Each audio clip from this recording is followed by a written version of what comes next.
All right, we're up. All right, so this week on the news, have you been paying attention? Because there's a lot of really interesting things going on. Happy Fantastic Four Day. Uh, the Fantastic Four trailer dropped this morning, so we're going to be talking about that. And happy late Groundhog's Day. That was a couple days ago. 3 more weeks of winter. Is it 6 more weeks? I can't remember. But he saw his shadow. So, and the Courtney the Plant thing. We're going to be talking about the Grammys ever so briefly because who really cares about the Grammys except for when they screw things up, which is basically every year. And then what was the other one? Oh, I have more. There's more going on here. Oh yeah, we have like 3 different things we have to talk about for Terrifier. We have some Star Wars action to go about. A couple trailers, couple announcements, some things happening. All of that is super duper exciting, and yeah, let's jump into this.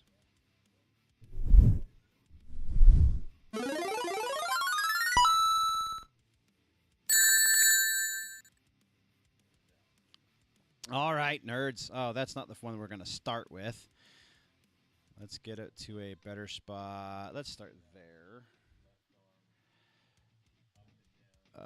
Let me know if the music is too high. Sometimes I can't really tell.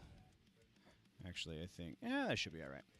Okay, so we have things going on this week. Oh, we also, before we get into the actual news pieces, there was another top 10 movies from 2024 that I wanted to talk about. This is top 10 worst movies of 2024. Let's see, where did we drop that link? It's in here somewhere. I know it is. Yeah, right there. Okay, so there's that. And also, before we get too deep into this, let's talk about channel partner DUBBY. Right there on screen. Let's go check out the DUBBY website. DUBBY. These are this is the products page on dubby.gg. DUBBY is the channel partner here with Generally Nerdy. DUBBY has energy drinks that I really freaking like. I kind of love them. But also, they have hydration and stuff, so it's not just that. It's all mixed drink mixes. They do have... I don't want featured. Let's see. Nope. They do have canned drinks. Let's see if I can find them here on the... Well, that's not great, guys. Where's the canned stuff? There we go. They do have a couple canned drinks. They are working on availability. Those are harder to get your hands on just because they are kind of a small operation. But, yeah, lots of really great stuff over at dubby.gg. If you use code GenerallyNerdy at checkout, you do get 10% off of everything you purchase. Plus, I am my own sponsor. This season, we're going to be pushing real hard on the merch. There is a new merch design up. So we have, I think it's 5 new items. For whatever reason, this is not loading. That's fun. 5 new items with the new design on. There it is on the Generally Nerdy store over at over at Spring. So generally-nerdy.creator-spring.com. I found a decent zip-up hoodie, so we're super stoked there. But the new pieces are the gaming nerd pieces. So we have a pullover hoodie, a zip-up hoodie, and then a couple of different T-shirts, different kinds of T-shirts. You have the Bella canvas, which is my favorite of the blends. These are the most comfortable shirts. We have, I haven't actually tried the Next Level 3600 premium shirt, but, premium. So I figured, yeah, why the hell not? The Comfort Tee is also super cozy. And then Classic is just another option with a female cut. So we also, previously, we talked about the book nerd. We have the music nerd designs. There will be a tech nerd. There will be a comic book nerd. Movie nerd, and I have a couple of the basic nerd designs. That's what we're going with for these. These are the basic nerd designs, and then sometime probably next month, we are going to start with special drops with each of them. So we'll get some special nerd stuff going on as well that's a little bit more specific to the type of nerd that you are repping. So go check out. There's a link down in the description of the YouTube channel. So those of you who are watching, actually, I think it's in the description over on Rumble as well. So if you're watching on Twitch, I haven't gotten that stuff updated just yet. We are still in the off season, so it is a work in progress. But yeah, we're super excited to be offering merch, and also super thankful for Dubby's partnership with the channel. All right, so paying the bills, that stuff is out of the way. Let's move into this Fantastic Four story. Really, I mean, like, this isn't exactly what we're talking about. I do agree with the headline here, but this morning the Fantastic Four trailer dropped. We're not going to be playing it on stream because we are multi-streaming, and different platforms have different rules with reactions live. Specifically, YouTube is the most strict, so that sucks, but it is what it is. We have a pretty decent breakdown. If you go over to Den of Nerds on YouTube, Josh has a really great breakdown that I just watched that kind of gets into the big specifics of this. We actually might be able to. Let's do this. Let's do this. We're gonna. It's already muted. All right, beautiful. So get rid of the way it launched this morning. Apparently, I was not alive to the world at this point, but apparently at 7 a.m. they started an hour-long countdown. So 7 a.m. California time, I believe, would have been 8 a.m. my time. So they started at 7 a.m.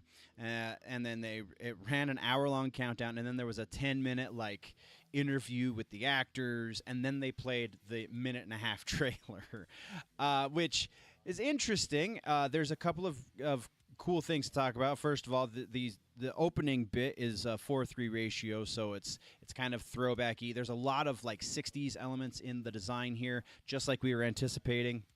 They have a walkthrough of the Baxter of their living quarters in the Baxter building. And then right here, it starts to expand to a normal 2:3 ratio. We see Ben talking to the robot about the cooking, and he adds the garlic. The interesting things are in the voiceover. Right, starting here. So this is starting. We're back into the 4:3 letterbox. This is pre them going up into space. Now, the interesting thing here is one of the theories, one of the rumors for this movie was that they were going to originally be from the 616, and somehow through their space travels, they punch a hole and go into whatever universe this movie takes place in. It apparently is not the case. At least the first bit of that, which is, them being from the 616, is apparently not the case. That's not to say that the other half of that rumor being they're going back to the 616 is not going to happen. But we do have a shot here of them pre-space flight, obviously in this universe. So that part of the rumor has been shot down. The voiceover here, we're talking, it is Reed talking to Sue about the difference. Before we went up, you couldn't turn invisible, and then we see her struggling with this invisibility. Presumably this is that first time that they are up in space. Ben wasn't a rock. He doesn't say monster, he says rock. Also interesting in this shot is look at the size of Ben. He seems a little small, as pointed out by Josh over at the Den of Nerds. In this shot, he seems small, and then there's a shot later where he seems pretty thick. Ben Grimm is a big character. So in this shot, it's a little off-putting to see him so small. The other part of this is when we're here and we hear his voice. Also, he looks a little bit bigger here, right? When we hear his voice in this, it's just Ebon's voice. There's no change. Ebon doesn't affect any sort of different voice for having changed into the Thing. So that's a very interesting choice that I really don't know how I feel about. And if it gun to my head right now, I would say, yeah, I really don't like that. So then we have, again, another shot of him going up into space and turning into the rock monster. With the really emotive like face, as much as he is very comic book accurate. Like if you compare this to early runs of the Fantastic Four, this looks shockingly similar to the way Jack Kirby originally drew Ben Grimm. It's pretty awesome. But then they move on. The voiceover moves on to talk about how Johnny couldn't set himself on fire. And then Sue corrects Reed and says, Ben has always been a rock. And we see, let's see if I can find, that's Johnny. There we go. Ben has always been a rock. In this, it looks like he's being some sort of support system for her. So rock being a metaphor for him being supportive. Johnny is Johnny, and she comes in, find him being a troublemaker, effectively. We don't know exactly. And I'm right here because she's not invisible. But we get this really awesome shot of her using her powers, which is freaking fantastic. Not to, pun anything.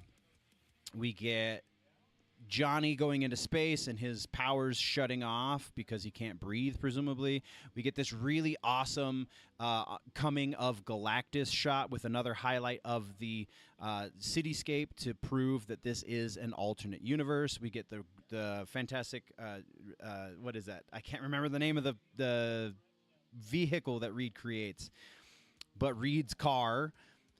We get this shot from the Ed Sullivan Show, kind of. A show that looks an awful lot like the Ed Sullivan Show. And also, we get these kick-ass 60s themed Fantastic Four outfits. Super, super excited about that. Where is that shot that Josh showed? Oh, come on, Meow. Come on, Meow. No, there it is. We get the red, what is he? The Red Ghost.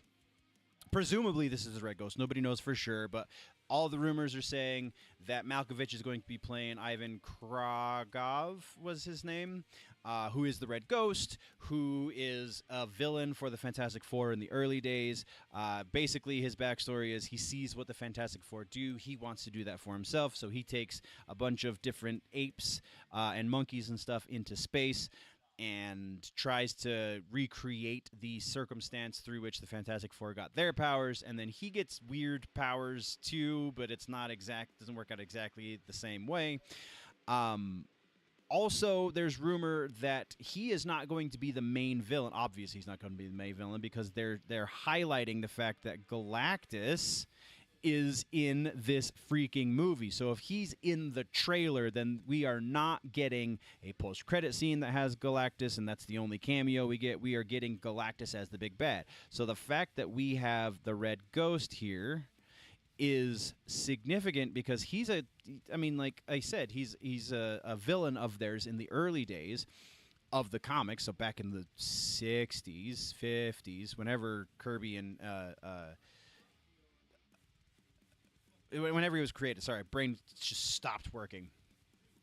I really thought we were going to be getting this trailer at the Super Bowl. That was what all of the rumors were saying. So it's kind of crazy that they drop it February 4th. Kind of appropriate. F4, Fantastic Four, February 4th, blah, blah, blah. But does a lot of good things for the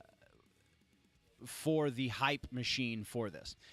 The big thing here that is notably absent is any sort of reference to the fact that Sue is very potentially pregnant. There are a couple of allusions. Let's get to this shot. There are a couple of allusions to a time jump.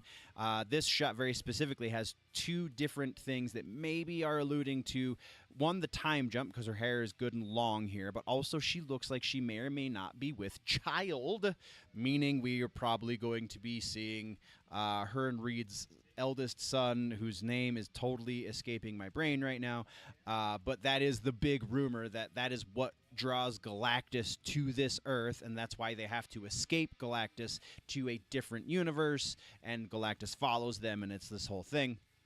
So possible there. But yeah, if you look at her hair here and you look at her hair at the beginning, it's very, very short. So alluding to the potential of a time shift.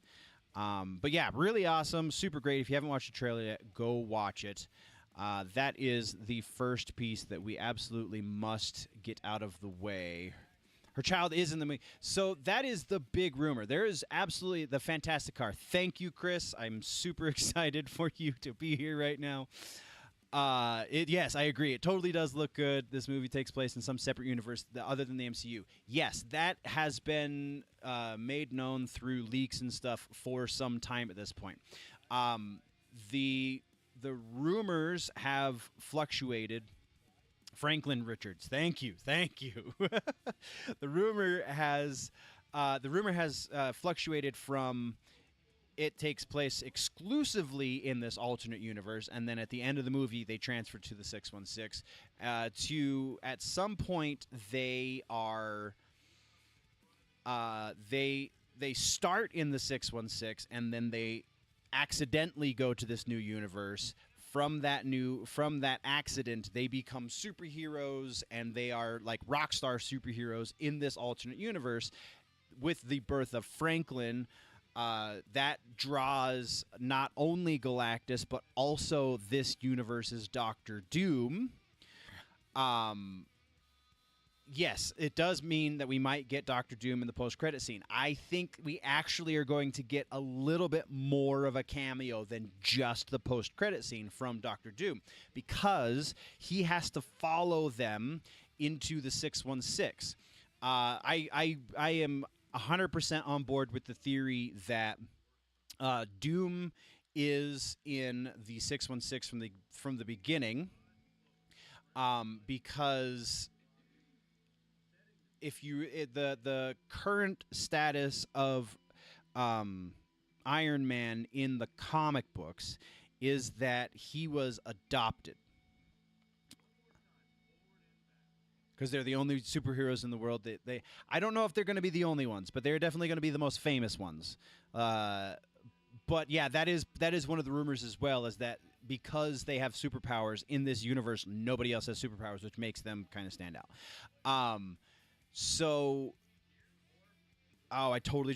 Doctor Doom. So the theory that I'm on board with the most for what's going to happen with Doom is that we have Robert Downey Jr. is playing Doom very specifically because in the comic books, Tony Stark is adopted by the Starks, and so his backstory as an orphan doesn't really get fleshed out as far as I understand it. I haven't read that arc, but it is significant because the child that he's effectively replacing, his brother in essence, died when they were very young, and that's why they adopted another child. So the theory is, and this one comes again from Josh over at Den of Nerds, the theory is that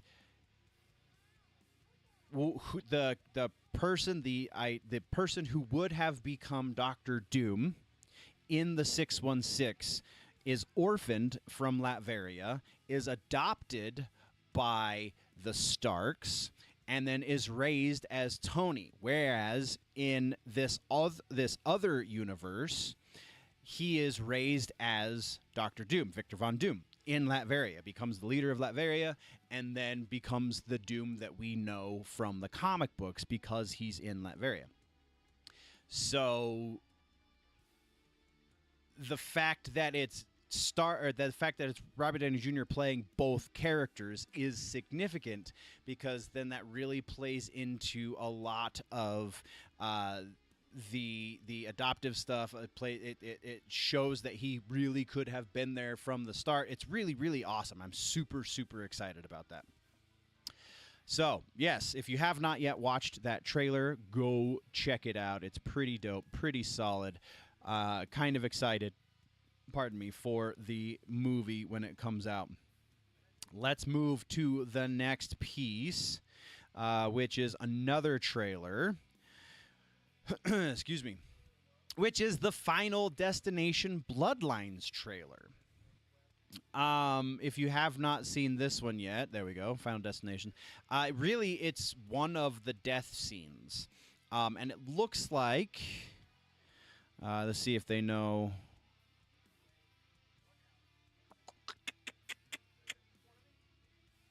So the real quick synopsis: newest chapter in the New Line Cinema's bloody successful franchise takes audiences back to the very beginning of Death's twisted sense of justice. Plagued by a violent reoccurring nightmare, college student Stephanie heads home to track down the one person who might have been able to break the cycle and save her family from the grisly demise that inevitably awaits them all. Behind the movie, talk about the damn trailer. It doesn't talk about the trailer. So, yeah, I don't... it's basically one of the death scenes. It looks like it might be the opening death scene that just kind of ties up loose ends from something. I stopped keeping tabs on the Final Destination stuff. May 14th is when it'll be out. If you haven't watched this trailer, this feels like very familiar ground that they're retreading, but it also feels like they're putting a lot more effort into it than the last few Final Destination movies. Like I said, I stopped keeping tabs on them, really, after a while, but, like, I've seen them all to varying degrees. Like, half the time, like, it's just my girlfriend puts it on as background noise while we're both working or doing whatever.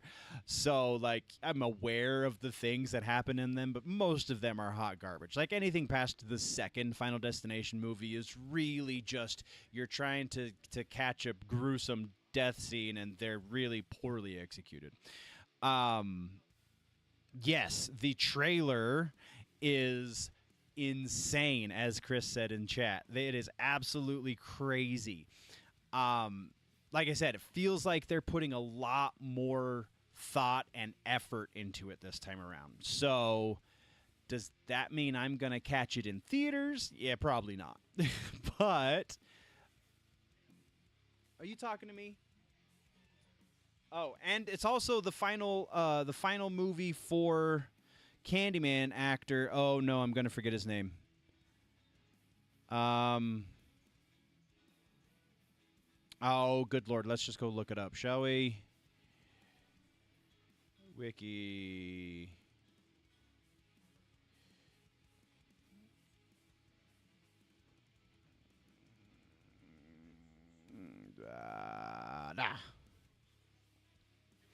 What is his name? What is his name? No, not that one. I bet Chris knows, and he said it in chat, and I'm just not looking at chat. Tony Todd. Yes, sir. You rock. Thank you very much, Chris. Coming in through in a pinch. Yes, so this is Tony Todd's final movie. He is in it. This is the final movie that he was an actor in. So that is significant in and of itself. Again, will I catch it in theaters?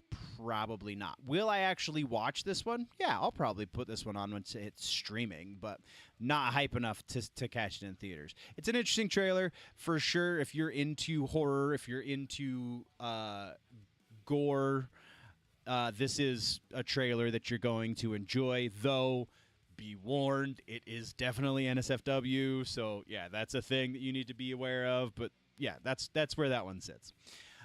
Next up, we're talking about the announcement confirming rumors that we've talked about on the channel previously, that there is, in fact, a Buffy the Vampire Slayer reboot. It is moving forward over at Hulu.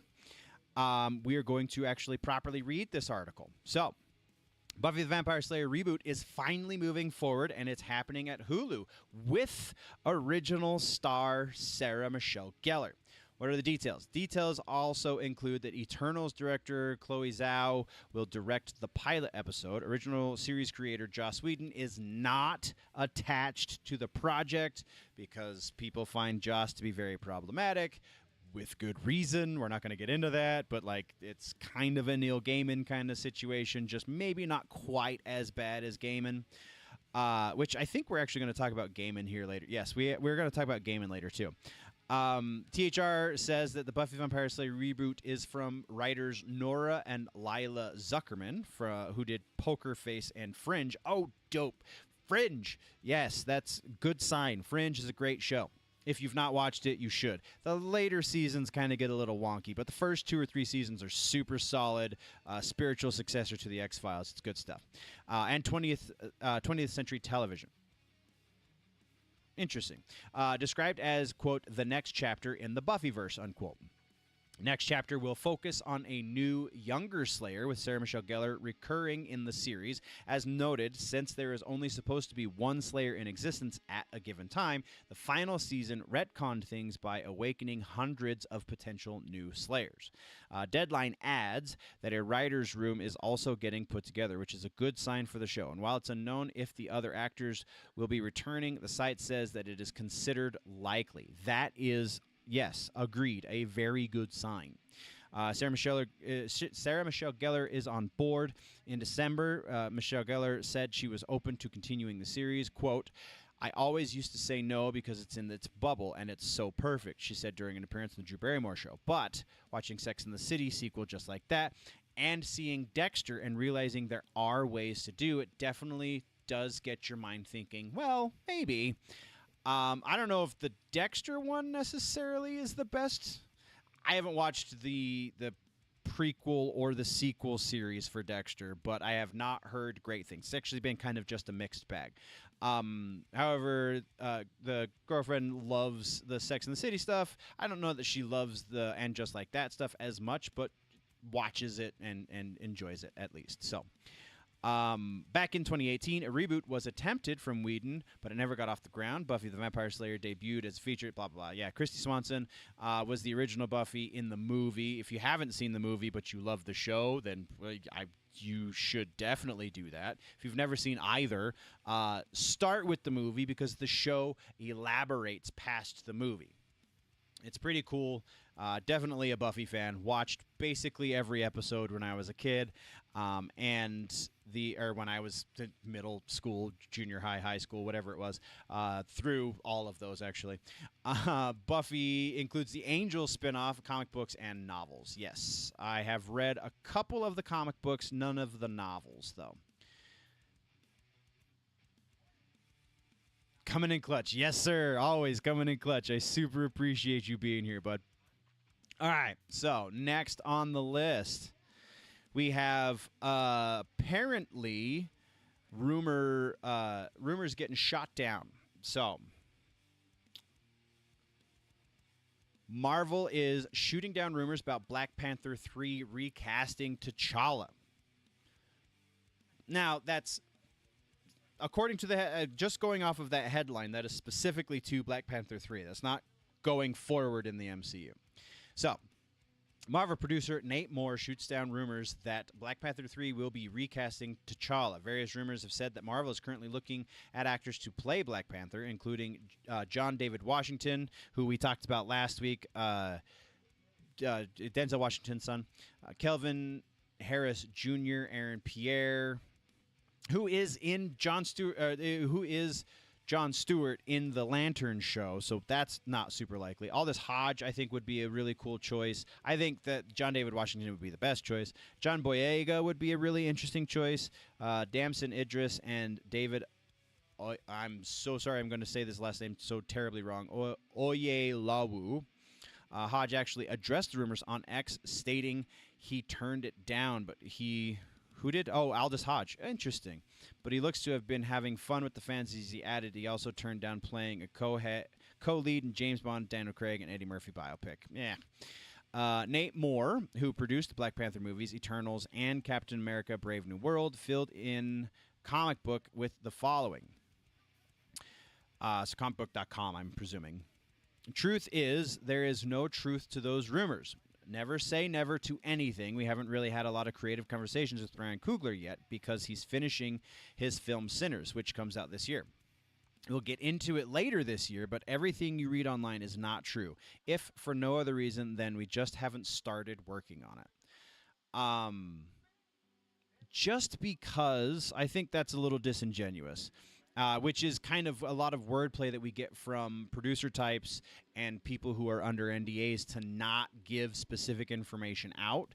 This is just to muddy the waters because he very much leaves the door open He said that they haven't had creative conversations with Coogler yet. He said that perhaps he's alluding to the fact that perhaps the list of potential actors is a bit too far, but because they haven't talked with Coogler doesn't mean they haven't had internal discussions that haven't also included Coogler about going forward with recasting. So there's probably a kernel of truth to the recasting rumors, just they're not quite as deep into the recasting process as the rumors would have us believe. So that is definitely producer speak for, yeah, we're probably going to do it. Worth a mention is that, of course, Moore isn't going to confirm the rumors. Yeah, Moore also happens to be exiting Marvel after Brave New World, so what the hell would he know anyway? But we'll be sticking around to develop Black Panther 3, but probably because it's in his contract, yes. Will Marvel recast Black Panther? We've talked about this previously. Chadwick Boseman's brother specifically said that Chadwick would want them to move forward with the character as played by another actor. We know that this is a thing that he's totally down for.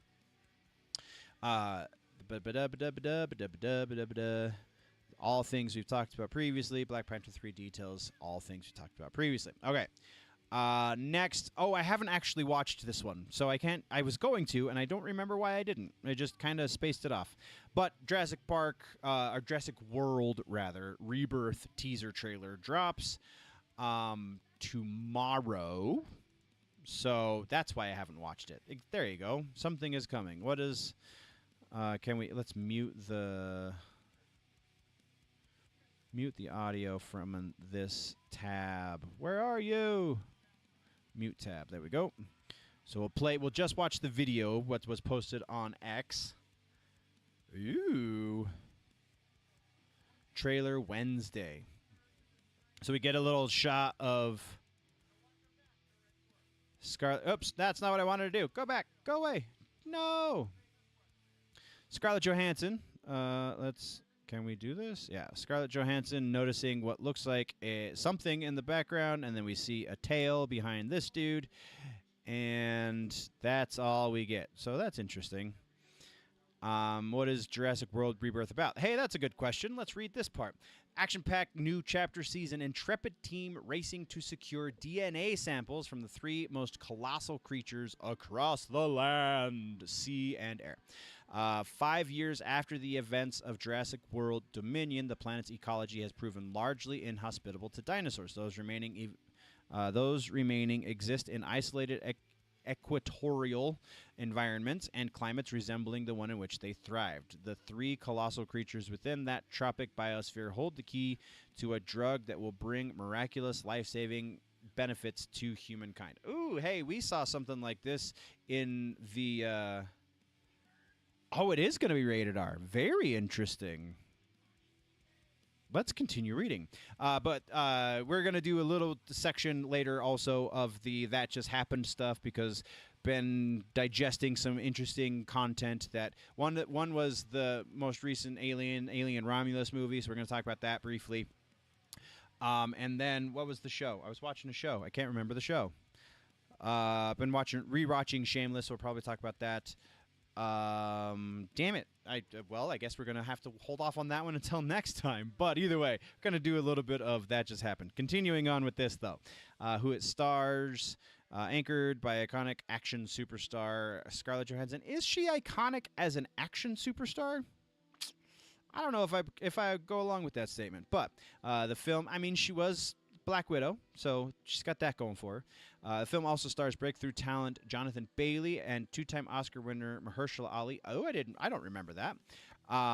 Who, with acclaimed international stars Rupert Friend and Manuel Garcia Rulfo. Cast also includes Luna Blaze, David Iacono, I think is what that is. Audrina Miranda as Ruben's family. The film also features as members of Zora and Krebs' crew, Philippine Veligay, Besher Sylvian, and Ed Screen. Nice. Directed by dynamic visualist Gareth Edwards. Oh, who did Rogue One. Okay, from a script originally by original Jurassic Park screenwriter David Cope. Based on characters created by Michael Crichton, the film is produced by Oscar nominee Frank Marshall and Patrick Crowley, both longtime Jurassic franchise producers of the summer's blockbusters. But it doesn't say anything about it being rated R. But I do remember hearing that previously, how it is going to be R rated. So yeah, that's pretty cool. Moving right along, speaking of new trailers, we have Megan 2.0 teaser trailer. Again, we're going to mute this because I haven't watched this one yet. If it's really up. It is really up. Okay. So screw it. Let's just go into this. We'll stop it and start it and do the things. And Spinosaurus is in this movie. You haven't seen it since Jurassic Park 3. Yeah, I wouldn't hold your breath, bud.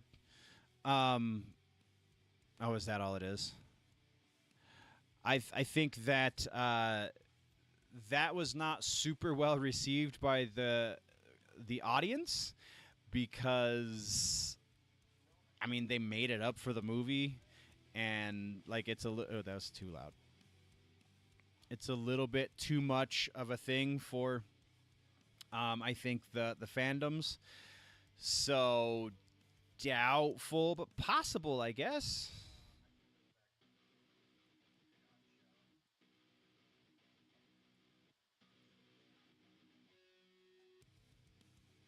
All right, sorry. Let's before we watch and not listen to this trailer, let's get into. I'm gonna double check streams real quick just to make sure everything is functioning. Yep, functioning. There was another one that is. Oh yeah, nope. We're just going to have to assume that that one's fine. All right. Continuing on. Let's get back into this. Let's watch and not listen to this Megan 2.0 teaser. PG-13 on this one as well as since the first one was June 27th.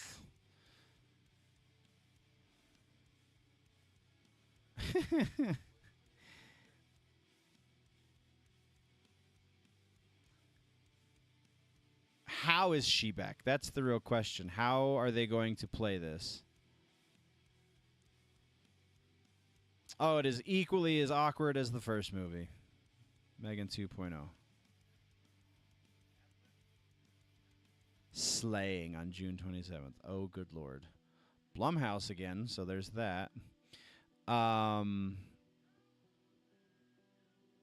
Brian Jordan Alvarez, Jen Van Epps as Gemma's loyal tech. All right, so let's get into the article just because I don't know how they're going to pull this off. Teased during Sunday's Grammys. That's when it came out. Original creative team behind the phenomenon, led by horror titans James Wan for Atomic Monster, Jason Blum for Blumhouse, and director Gerard Johnstone. Reboot an all-new wild chapter in AI mayhem with Megan 2.0. 2 years after Megan, a marvel of artificial intelligence went rogue and embarked on a murderous and impeccably choreographed rampage and was subsequently destroyed, Megan's creator, Gemma, Allison Williams, has become a high-profile author and advocate for government oversight of AI. Meanwhile, Gemma's niece, Katie, Violet McGraw, now 14, has become a teenager, rebelling against Gemma's overprotective rules. Unbeknownst to them, the underlying tech for Megan was stolen and misused by a powerful defense contractor to create a military-grade weapon known as Amelia. Ivana Sakno, Ahsoka, Pacific Rim, Uprising, blah, blah, blah. The ultimate killer infiltration spy. But as Amelia's self-awareness increases, she becomes decidedly less interested in taking orders from humans or keeping them around. With the future of human existence on the line, Gemma realizes that the only option is to resurrect... Oh, interesting! Amy Donald, voiced by Jenna Davis, and give her a few upgrades, making her faster, stronger, and more lethal. As their paths collide, the original AI bitch is about to meet her match. Okay. All right, I can see how the first Megan film shattered box office records, opening to 30.4 million domestically to become the biggest opening weekend for a PG-13 horror film. Interesting. All right, I don't know that I don't know that's going to be something I see in theaters, but it's definitely going to be something I put on once it hits streaming. The first one was mildly entertaining. It was a little bit of a stretch. I wouldn't say it was great by any stretch of the imagination, but it was all right. What do you think, Chris? Did you dig the first Megan movie? Are you stoked for a sequel? Let me hear all about it. Let's continue right along. Speaking of canceled creators, we have a Sandman piece to talk about, specifically Neil Gaiman. More allegations have come out against Gaiman. We're not going to talk about those specifically, but just know that is relevant for this article. There are more allegations coming out against Neil Gaiman. So, because of that, article follows. Following the upcoming release of Season 2, Netflix has opted to cancel the Sandman series in the wake of new allegations surrounding Neil Gaiman. News comes via Variety, who offers the cancellation will not impact Season 2, but obviously means there will be no third season. Quote, the release plan for Season 2 will not be impacted by the cancellation, and the episodes are still set for a 2025 release. End quote. No plans for the Sandman Season 3, says the showrunner. The Sandman showrunner Alan Heinberg said in a statement on Variety on Friday, on Friday, claiming they were done with the show following Season 2 anyways. Sandman series, quote, the Sandman series has always been focused exclusively on Dream's story. And back in 2022, when we looked at the remaining Dream material from the comics, we knew we only had enough story for one more season. Oh, that is actually pretty cool. We are extremely grateful to Netflix for bringing the team all back together and giving us the time and resources to make a faithful adaptation in a way that we hope will surprise and delight the comics' loyal readers as well as fans of our show. Super awesome. I'm really excited for the fact that this is not going to leave us on a cliffhanger. I feel like there is plenty more Sandman material that you could have done a third season, but if you were planning on 2 seasons originally and we're getting 2 seasons, then I am totally okay with that and here for it all at the same time. Season 2 gets released sometime 2025. It doesn't say specifically. What happened to Neil Gaiman? We're not going to talk about it because we don't cover that kind of news on this show. Going back to chat. No response yet from Mr. Chris. Let's continue on then.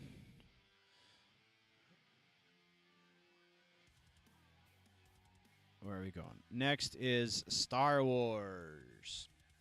Rumors for Star Wars. We have Ryan Gosling in talks for Sean Levy movie.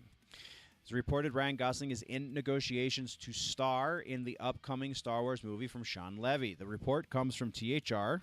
Oh, so this is actually solid rumor then. It's very likely is happening. Who can only add that Levy's movie will be, quote, unconnected to the so-called Skywalker saga, unquote, and that it's meant to be a standalone movie. There's also unknown when Levy's Star Wars movie is set. The film also doesn't have an official release date. THR also says if the deal goes through that Levy's Star Wars movie will be the next Star Wars movie to go into production following The Mandalorian and Grogu. That's pretty cool. That movie is set to be released May 22nd of next year, 2026. According to Deadline, it's hoped the movie goes into production this fall. Levy has been developing the film with writer Jonathan Trooper for the past 2 years. We have been talking about this movie for some time, so that's pretty cool. Hopefully, it is enough to revive a dead franchise. Because I really don't know if Mandalorian and Grogu is going to do it. I mean, I have high hopes that it will, but there is strong doubt as well. Recently, saw the news that Disney yanked the Daisy Ridley and Sharmeen Obed-Shinwa Rey movie from the schedule. While rumors said Disney was putting all their chips into Daisy Ridley as Rey, I, being the author of this piece, actually said that it was complete BS and they would be going with a male character. Enter Gosling. Huh, interesting. I don't remember seeing this. Let's follow the rabbit hole for a minute. Let's finish this section because this is the end of it. Sean Levy, of course, recently directed billion-dollar Deadpool and Wolverine at Marvel. Ryan Reynolds recently announced he is reteaming with Levy and Hugh Jackman on a new non-Marvel movie, which sounded like it was Levy's next gig. However, THR says Gosling's interest in Star Wars shifted Levy from the new Reynolds movie. I actually wouldn't doubt if it has more to do with all the drama surrounding Reynolds and his wife, Blake Lively. That is hilarious. Yeah, so let's follow the rabbit hole down real quick. This is from November. Why do I not remember this? We must have talked about this on the channel if it's from November. Huh. Okay, never mind. We're not following that rabbit hole. We're just going to continue on.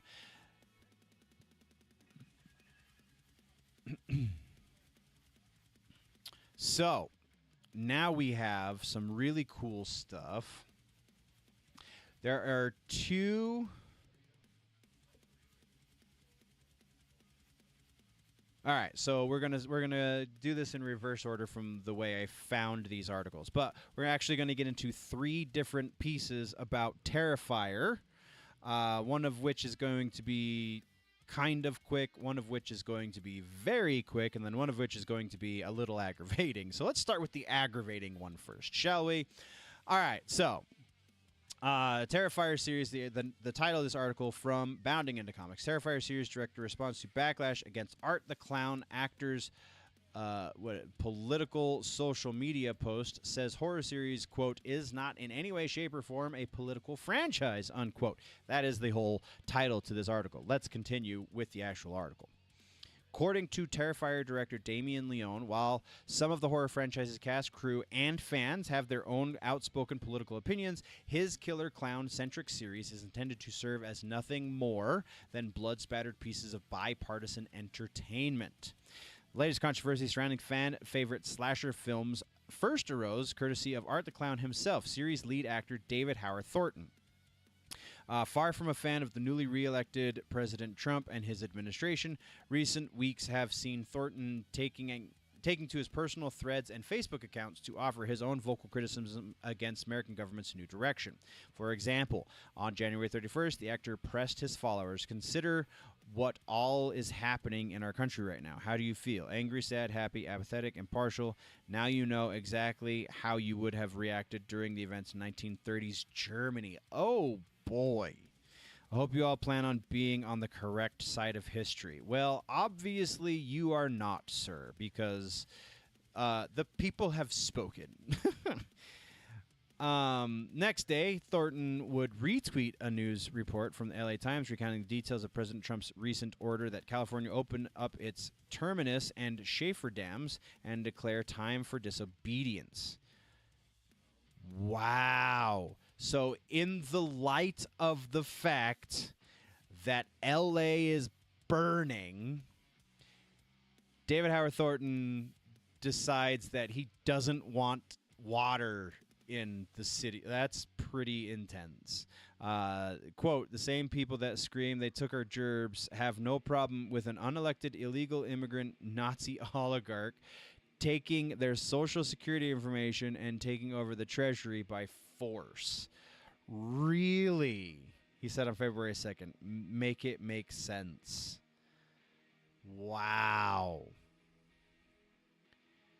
Sharing an update, Brian Tyler Cohen from political YouTuber...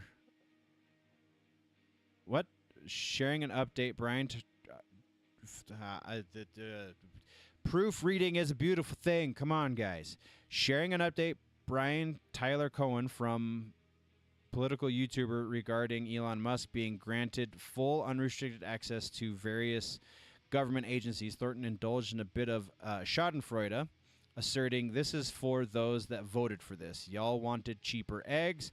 Y'all just had your personal information stolen by an unelected foreigner and are now about to be taxed much more due to these tariffs. So here's the thing.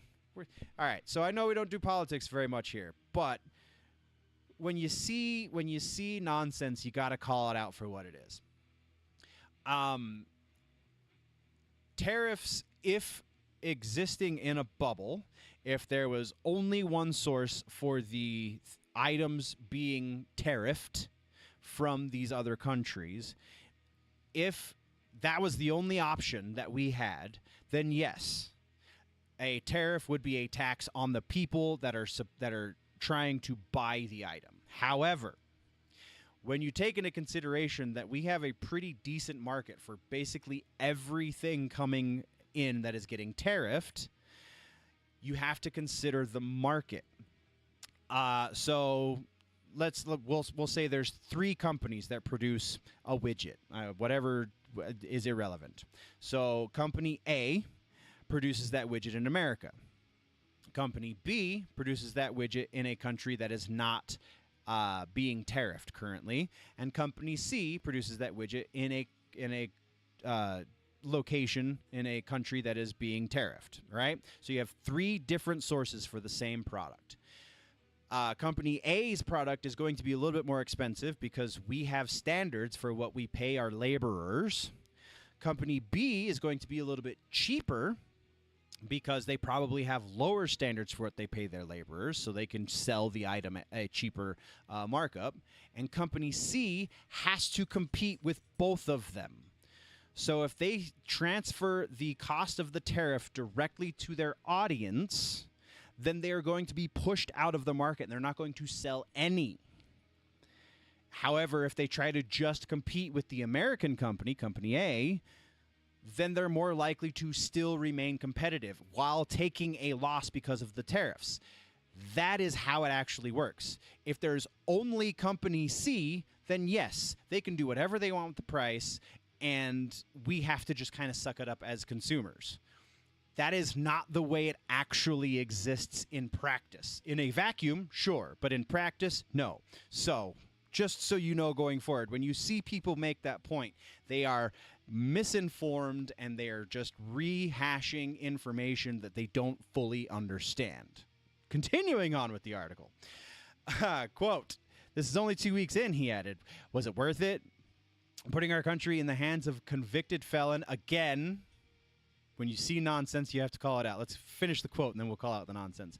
"And adjudicated rapist that already tried to overthrow our government. Y'all got played like a harp from hell." Okay, so there's a lot to unpack in that statement. Again, this is as political as we're probably ever going to get on this channel. But convicted felon, multiple convicted felon is usually the point that people like this try and make.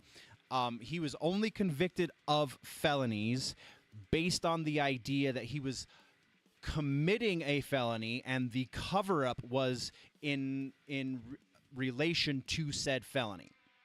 Now, he has never been convicted of an underlying felony. He's only been convicted of covering something up. Therefore, once it gets challenged in the courts, is probably going to be thrown out because that is not a legal sentence. It is not a legal conviction, rather. Because you have to have an underlying crime in order to elevate that misdemeanor to a felony. If there is no underlying crime and you still convict them on a felony for the cover-up, you have then committed an illegal conviction. Okay, there's the first thing. The second thing, adjudicated rapist. That one has already been kind of shot to shit in the news. If you watch actual educated news, people who get into the nitty-gritty details of the court case and the aftermath of the court case, you already know that that doesn't really hold water at all. The trial, there's a reason why she couldn't get a conviction on rape, because rape did not happen. And everyone in the major news media outlets who has said these words has been forced to retract their statements and change the way they refer to this, because that is not actually what happened either. And then the tried to overthrow the government part. If he had actually tried to do that, there would have been a lot more issues on that previous January 6th. Let's call a spade a spade. There were stupid people doing stupid things. Most of them were not actually doing that. If you look at the hours and hours and hours of footage released from January 6th, you will see that, yes, there were people who deserve to have gotten punished for the things that they have done, but the large majority of the people who were punished for things did not actually do anything wrong. And many of them, before they were all pardoned by Trump, were already getting let off. So the fact that they were keeping them without sentence, without reason, really, for what some of them 4+ years at this point, is also an illegal action conducted by our government.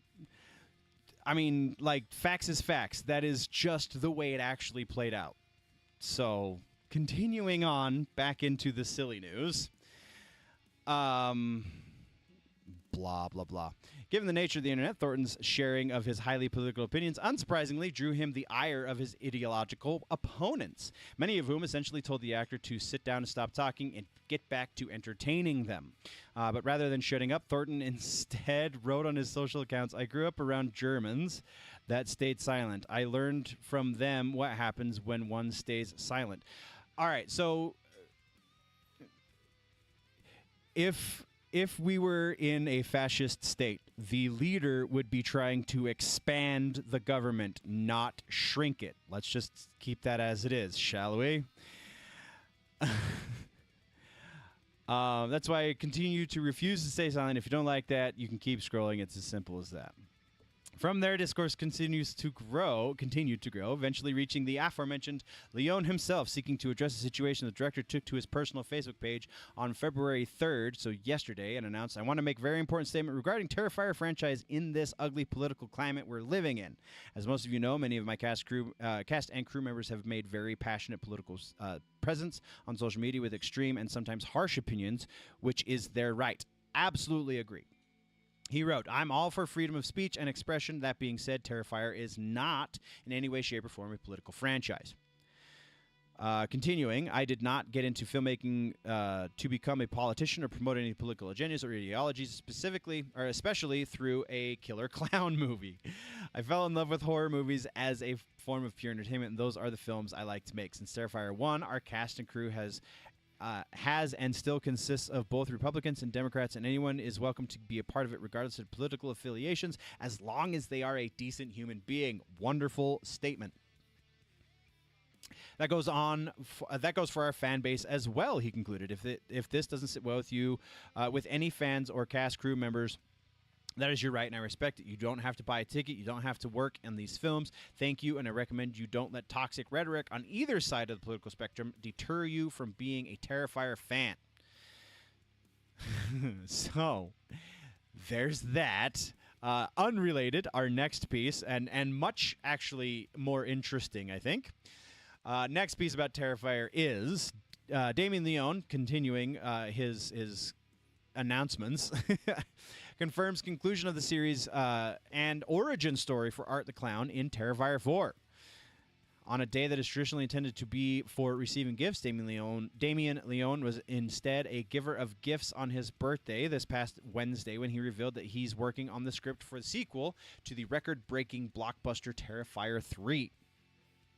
Terrifier 4 is still in its fetal stages of development, but the director is unable to contain his excitement to show art enthusiasts the cover page for what is intended to be the finale of Leone's delightfully graphic film series, and he even promises a backstory to his muted harlequin from Hades that has captured the weary, jaded hearts of modern gorehounds everywhere.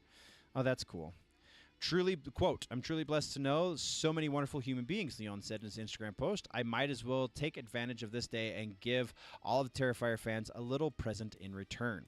The script for Terrifier 4 is underway," he continued, and it is shaping up to be the most epic, horrifying, thrilling, emotional, and satisfying conclusion to Terrifier's saga. P.S. I will finally reveal Art's origin in this entry. Whether or not this will actually be the final entry is currently a question that at the mercy of face value. Unless the movie is a complete failure at the box office, it's hard to believe that it will end there. Not after the massive, unprecedented success of Terrifier 3 last year. which, despite a meager $2 million budget, grossed a staggering $89 million worldwide.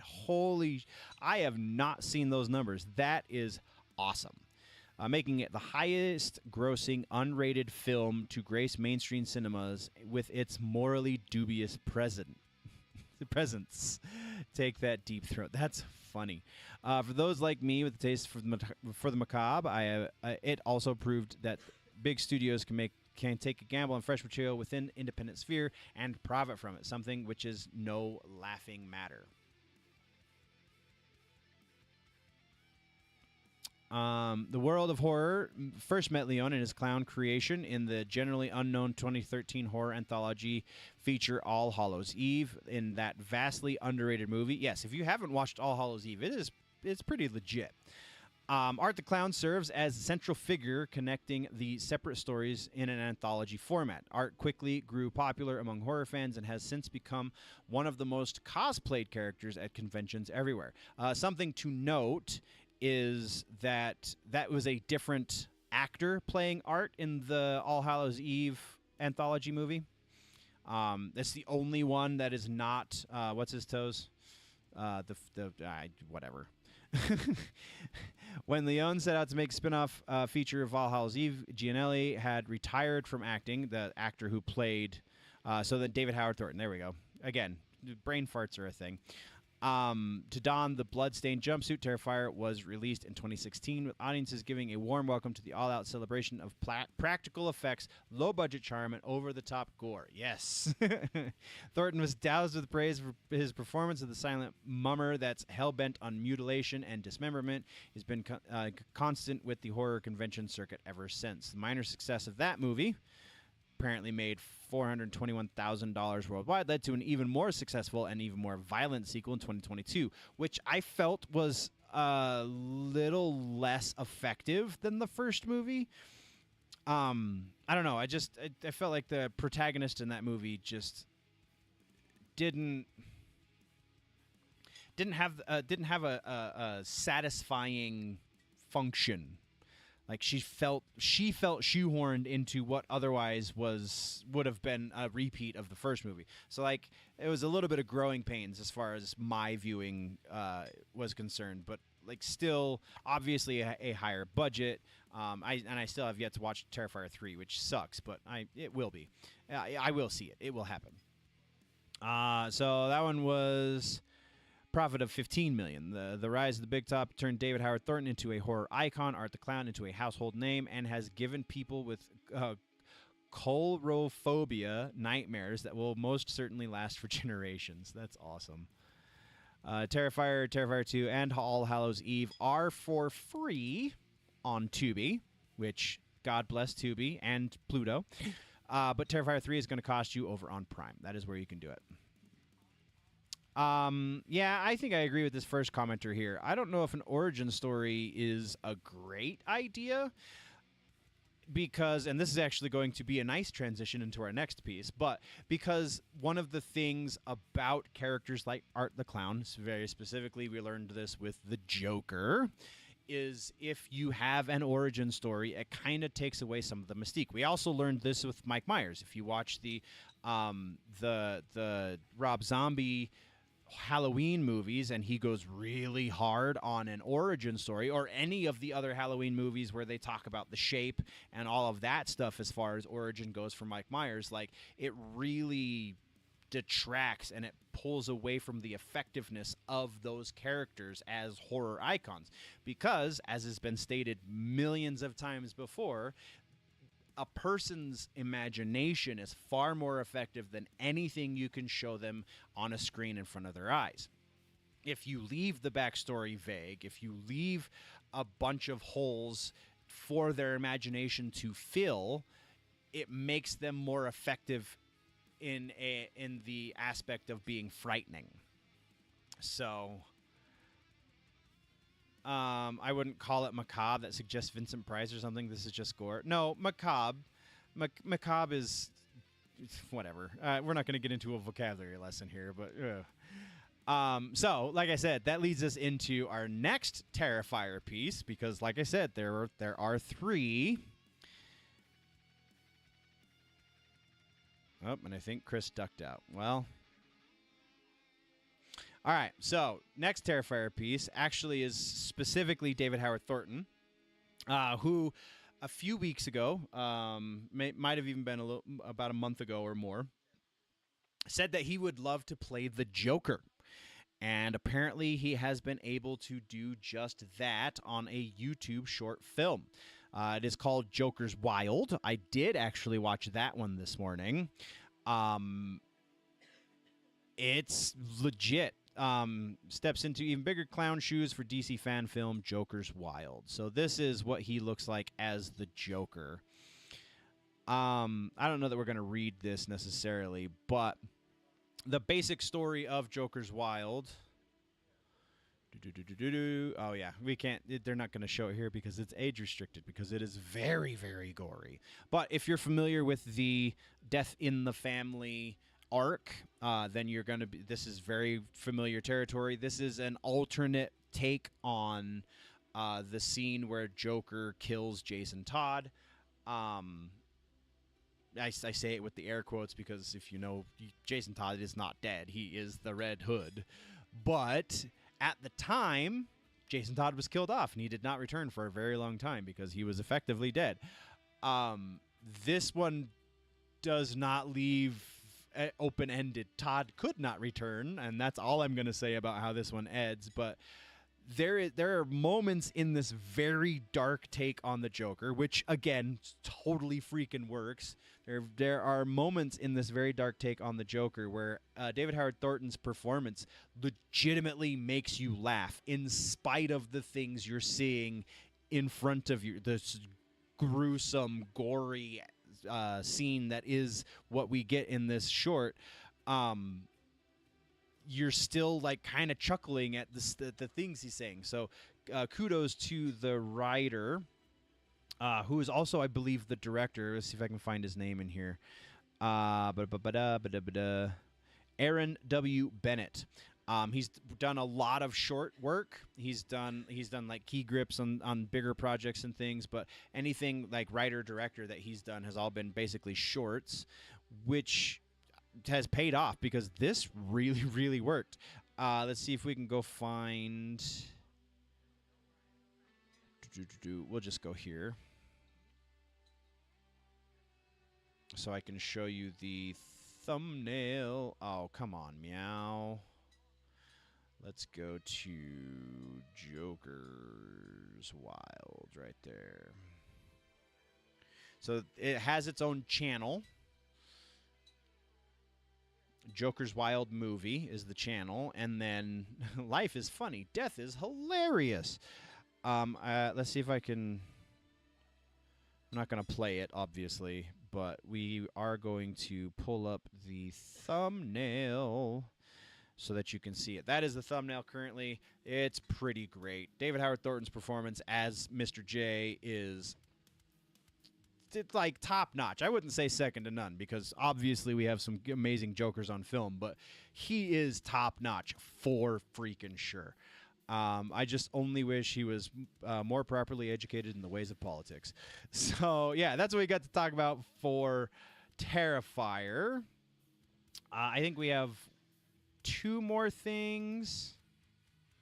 Yeah, we're gonna do 3 more pieces, and then we're going to get into the That Just Happened stuff and the not necessarily news-related things. So, first up is Superman lawsuit. So, Superman producer Warner Brothers is hit with lawsuit by the estate of character's co-creator Joe Shuster ahead of film's release. There's no dispute that Warner Brothers Discovery and DC Studios, including its co-president James Gunn, who also directs the upcoming film, want Superman to be a big deal. A lot is riding on it, so that has to be successful, and they must keep building momentum and enthusiasm for the release, which is only 6 months from now. Unfortunately for them, not everything is going according to plan. Reports of supposedly bad buzz for the movie broke late last year. And if that wasn't bad enough, things just got a bit worse. The estate of the Man of Steel's co-creator and artist Joe Shuster has filed a lawsuit against Warner Brothers and DC that could threaten Superman's distribution in a few critical territories. Suit was filed in New York City federal court. Still, per Independent and other sources, Schuster's estate is basing its case on British copyright laws stipulating character rights should revert to a creator's estate 25 years after his death. Schuster passed away in 92, so a reversion would be overdue by almost a decade. However, it would only apply outside the U.S., where the Schuster estate is seeking back pay in territories including UK, Canada, and Australia. Lawsuit claims WB didn't pay royalties to the estate for the use of the character in these countries.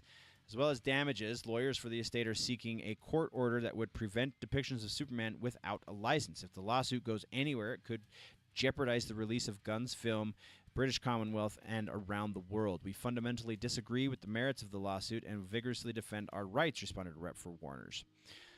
This suit is not intended to deprive fans of their next Superman, but rather seek just compensation for Joe Shuster's fundamental contributions to as the co-creator of Superman, Schuster estate lawyer Mark Toberoff said in contrast. It doesn't. The lawsuit is not taking into consideration the fans at all. It is just a money grab. The character was created in New York City. The lawsuit is happening in New York City. Like, where does British law come into factor for this at all? How does that remain in play if you're just seeking what's right? It's created in a region that you have to respect the laws there. So respect the laws where it was created, and don't try and pull some shisty stuff from a different country that doesn't apply to the character at all. In the slightest. Superman is the all-American hero, the great American hero, the truth, justice, and the American way. Like, British anything has nothing to do with Superman, aside from him being very entertaining, if done correctly. This is not taking fans into consideration at all. This is strictly someone trying to make a buck off of the fact that Warner Brothers is releasing a new Superman movie. So the article continues. Superman was created in 1938 by Schuster and Jerry Siegel. DC took ownership and turned the property into a multi-million-dollar worldwide sensation, eminent in popular culture for nearly a century. For years, Siegel and Schuster struggled just to get recognition, never mind bylines and stipends, which does suck. And, that should have been dealt with differently. However, it wasn't. And so we're a little beyond too late at this point. The lawsuit claims the duo merely licensed the character rights to DC back in the day, and, quote, defendants continue to exploit Superman across these jurisdictions without the Schuster estate's authorization, including in motion pictures, television series, and merchandise, in direct contravention of these countries' copyright laws, which require the consent of all joint copyright owners to do so. Previous lawsuits ruling in DC's favor declared the publisher legitimately bought the rights from the pair for the notorious sum of $130. So I did not remember that. That really, really sucks in so many ways.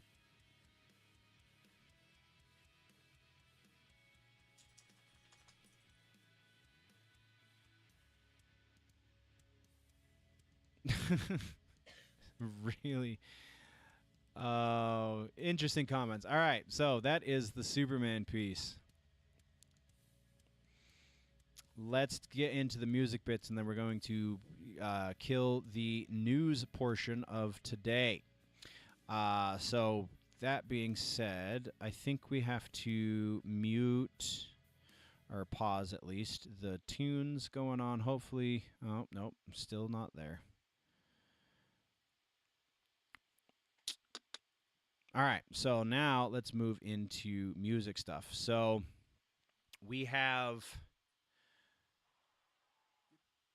I'm probably gonna, no, I'll stop it. We're not gonna play the whole dang thing. We're just gonna play bits. So Fire Aid was a thing. Happened just when was this? 4 days ago, roughly 4 or 5 days ago, and a lot of really great acts were there. A lot of really famous acts were there. Not necessarily one for one on those terms, but No Doubt was one of them. We're going to talk about Nirvana here in just a moment because they were also there, but there's different things to talk about there.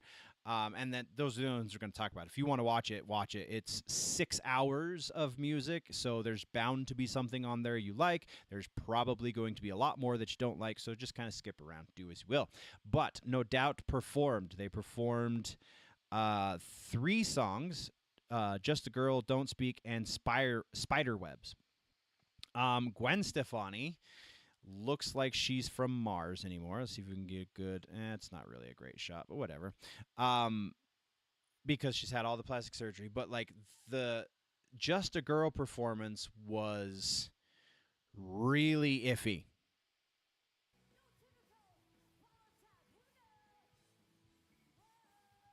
Yeah, right there. Very great example of why that was iffy. She's dropped everything for this song specifically because Don't Speak in Spiderwebs, it was like she needed the first song as a warm-up, which is a weird thing for a professional musician to do on stage, but it was really like Just a Girl was a warm-up because her voice, she dropped the whole thing by about a fifth, almost a full octave, even in some spots from the original recording and from previous live performances that you can go look up on YouTube. She sings in the same range as the studio recording when she performs it live. At least she used to. Here, she really did not. And then on top of the fact that she's singing down, she's also off key, which is weird. That is not in key. That's absolutely not in key. We're going to do that one more time. And she also sounds like she's out of breath. What is that?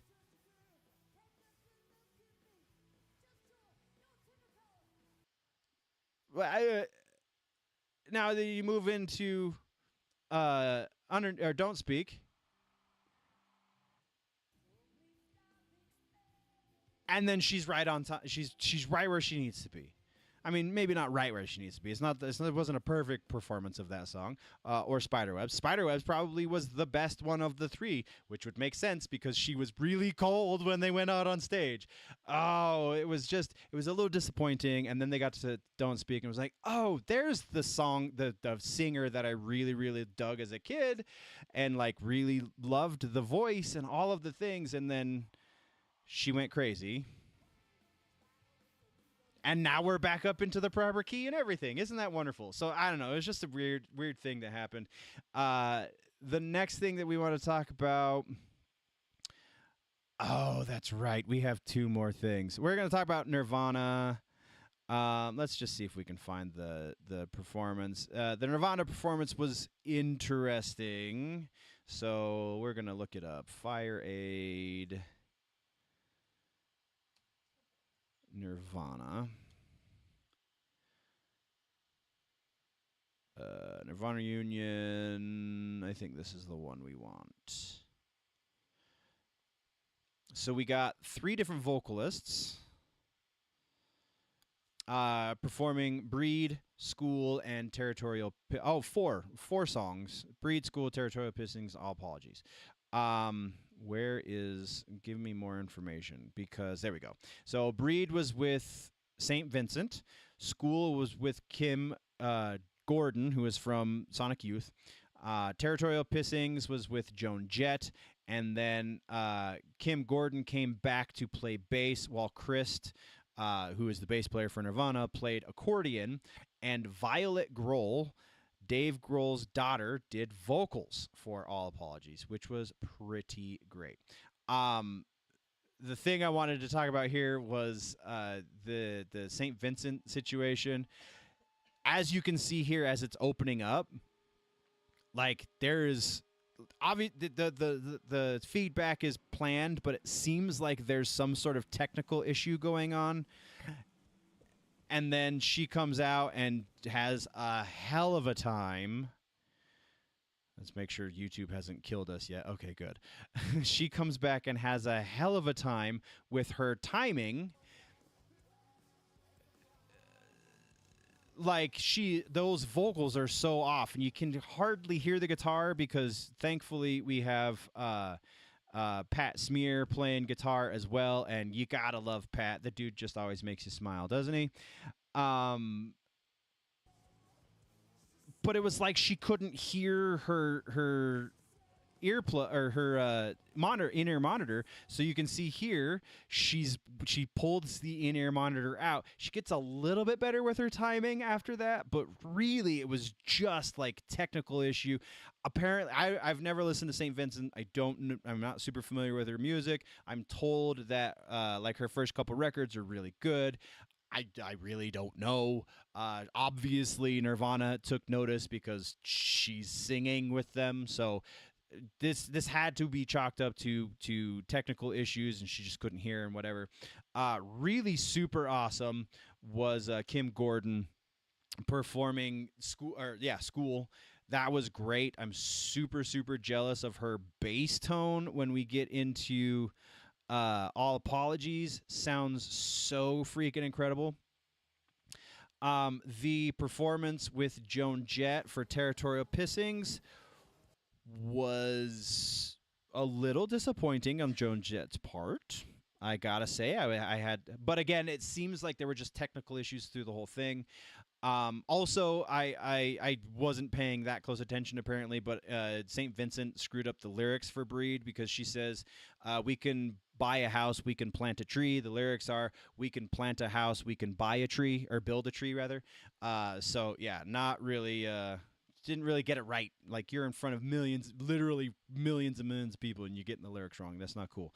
But the All Apologies performance with Violet Grohl was fine. Again, super, super jealous of Kim Gordon's tone on the bass. It was freaking awesome. But Violet's performance of the lyrics, it's like it's difficult for anyone to perform these lyrics as written by Kurt Cobain, because like Kurt was so iconic and was so emotional, just literally threw everything he had into every performance, and Violet seems to be performing the lyrics, not like she's not experiencing them the way that Kurt used to. So it was cool because like it's kind of like Dave making up to his kid for being a really shitty dad. Like, hey, you want to sing on stage in front of millions of people because I cheated on your mom? Cool. Will that make you like me more? Probably not. Okay, at least I tried. But it was still cool thing to see, like, you know, the next generation of the Nirvanas. Yeah, it was definitely an experience. It was something that you should watch for the historical aspects of it. There are definitely some really cool elements of the performance. Overall, though, I really wish they hadn't had the technical issues that they did that really kind of killed it. The Chili Peppers performance for Fire Aid was impressive, but I mean, like, come on now. It's the Chili Peppers. They kind of, I don't know that they've ever, since for the last like 2 decades, they haven't really disappointed as far as their performances go. Say what you will about their music, because that's very much hit and miss since Blood Sugar Sex Magic. Everything beyond that is kind of like, yeah, some of it's good, some of it's really boring.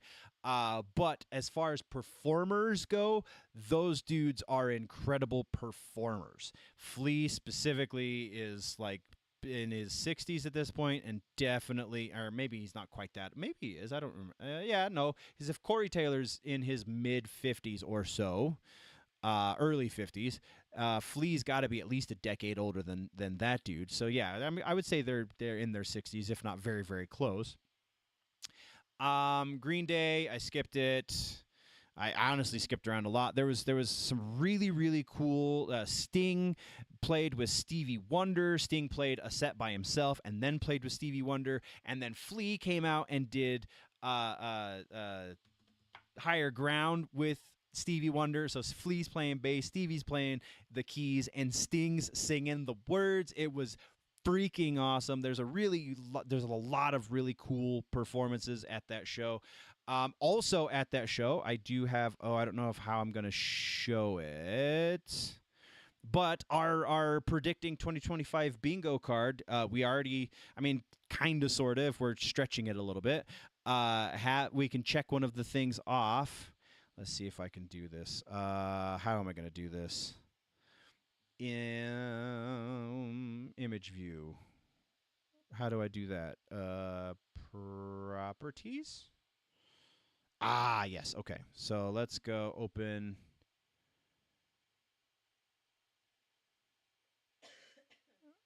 What? No, I want to. I want to open a picture.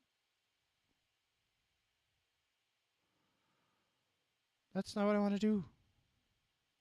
Dumb. Oh, I bet I can do it this way. Yay, I remembered a thing. So if we go into off season and we open this picture. I apologize. I should have planned this a little bit better in advance. But where is it? Open with. Where are you? Open with. There. Open with photos. Okay, it's open. And then we go here and we say, well, cancel and then try again. That one right there. Cool. Okay. So this picture, we'll move it around a little bit and then we'll make it a little bit bigger. Billie Eilish performed with Green Day. I can't speak to the quality of it because I didn't watch it. I didn't watch that part of the performance because it's Green Day's set, and I just skipped past Green Day's set because I have really lost all respect and appreciation for their music over the course of the last decade or so.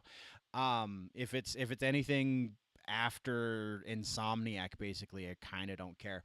But our checklist item from predicting 2025 was that Billie Eilish was going to have some sort of performance with I think I said metal or rock band. If I said metal band only, then we can't necessarily count this, but I'm pretty sure I said one of each. It could have been one of either. So if that's the case, then we're checking things off. And honestly, that was one of that I didn't anticipate fully checking off. So that's kind of cool. But that's what we got there. Close that out. We don't need that open anymore. All right, so then the best one. We saved the best for last as far as music is concerned. The best one was the Courtney LaPlante. We're talking about the Grammys now. We're not going to play the full rock feed situation. Let's go to... Nope. Yeah. So rock feed. I can't think of dude's name right now, but he covered this very, very well. If you want to see the whole thing, then go check it out. Courtney LaPlante is being interviewed on the red carpet at the Grammys. Courtney LaPlante, for those that don't know, is the vocalist for the band Spiritbox. They are definitely a heavy, heavy band. They are not a hardcore band. They are very much a metal band. So there's that. But this interviewer mistakes Courtney LaPlante for Poppy. And then you can see Courtney immediately make a face like, Yeah. the interviewer. Are you just going to talk all the way through it, Bo? I am Poppy, and Just takes it to Okay, so here we go. next level. We're going to get this. Acting as Poppy this entire time. Hilarious. yeah, I am Poppy, and I'm really happy to be here, nominated with Knock Loose. Nominate. And Courtney LaPlante takes it in stride. There is the possibility that and I don't know how the Grammys work specifically, but in a lot of situations like this, definitely situations where I've been the interviewer, you get a moment with the interviewee before you start the interview. In a situation like the red carpet at the Grammys, maybe that moment is much quicker. Maybe that moment doesn't really exist. I don't know, but I'm assuming they at least get a brief moment with the person they're about to interview, and they kind of run down and, we're going to talk about X, Y, and Z. We're going to, this is kind of what we're thinking, blah, blah, blah. Something along those lines. Not specific questions or anything like that, because you don't want to necessarily let the interviewee plan their response necessarily, especially in a situation like this. You want the raw response. Um, so possibly in the pre-interview portion, the interviewer said to Courtney, referred to her as Poppy, and Courtney just realized, well, this is how this is gonna go, so I guess I'll just pretend I'm Poppy for a moment. But she leans into it. This is not your first nomination, right? No, I actually was nominated in I believe 2020. Really happy to be here. She even knows when Poppy was nominated previously. So again, totally plays it like a champ. I really feel like this could have been so much more memeable though if she had called the interviewer out for not knowing who she is. Because I mean, I would play, but music is definitely going to get us some sort of strike on the YouTube stream. But like, they're very different artists. Poppy, even though Poppy is kind of doing more on the heavy side these days, she was started her career at the very least as a pop artist. Sadly, Courtney Plant and Spirit Box did not win this year, though thankfully it was Gojira, hell yes, for Mea Culpa, which I mean is the song they performed at the Olympics, which makes sense that they would win the Oscar for it because the Oscars are political, or Grammys rather political. It's the music industry patting itself on the back. So the fact that they even have a metal category is kind of a win in my book to a certain degree. But again, nobody watches the Grammys anymore. Their ratings have been struggling for years at this point.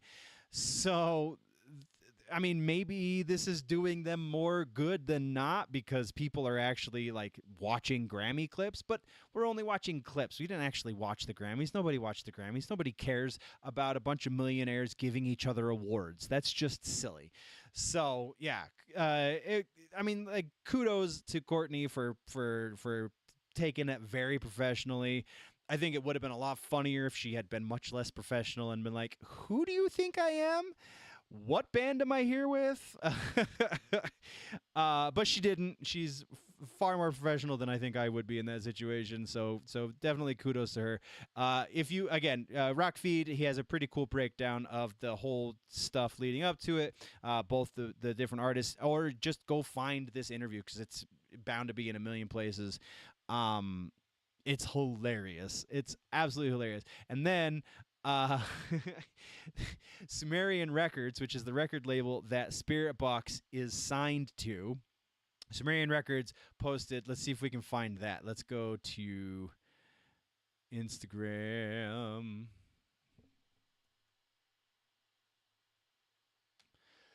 And go find some Sumerian Records because this is absolutely golden.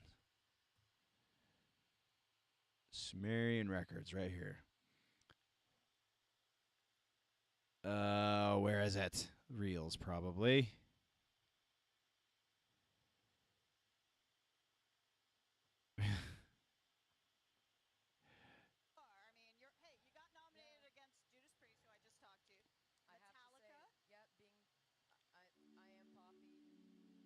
They take and meme it to death. This is so awesome. They have to make a shirt now.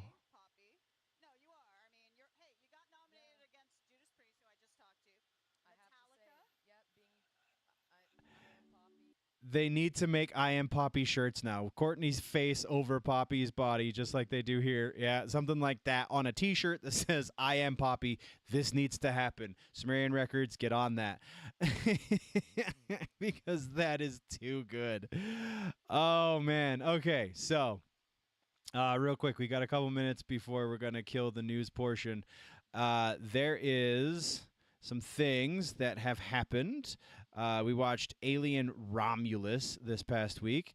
It was interesting. Let's go pull up something more appropriate on the image for Alien Romulus. Let's go Googles and images and Alien Romulus right there.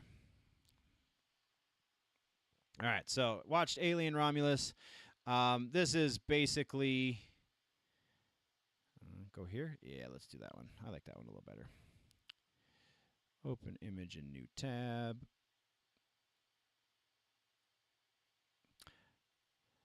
So for Alien Romulus, basically everything you heard about this movie, about how it's good, but it could have been better. It's a lot of member berries to remind you why the Alien franchise is relevant and is worth watching. All of these things, excuse me, definitely applies. Believe the hype on this one. It was fun. It was absolutely worth a watch. I'm glad I watched it. I don't know how I would have felt if I saw this in theaters. Like if I had paid $20 a ticket to go see this in theaters, that might have pissed me off a little bit, just because it's not as cathartic. I mean, it's better than Covenant. I would definitely put it there. I would put it probably just behind Alien 2 as far as like the hierarchy of quality Alien movies goes, because definitely 1 is the peak and 2 is right there next to it. But this one, like if we're doing a tier list, I would say Alien Romulus is probably B tier, whereas most of the rest of the franchise would be C or lower. Like Prometheus, I would probably put as C tier, and then Covenant is definitely like a D, and Resurrection is F tier. Like just a lot of not great stuff that has come out of the Alien franchise. This is solid B. This is solid. This is entertaining enough. You have as much of a believable story as you can get. Not a whole bunch of like pointless plot holes. It just solid entertainment. Then the other one, like I said, we have been watching Shameless. Let's check that out. Shameless US.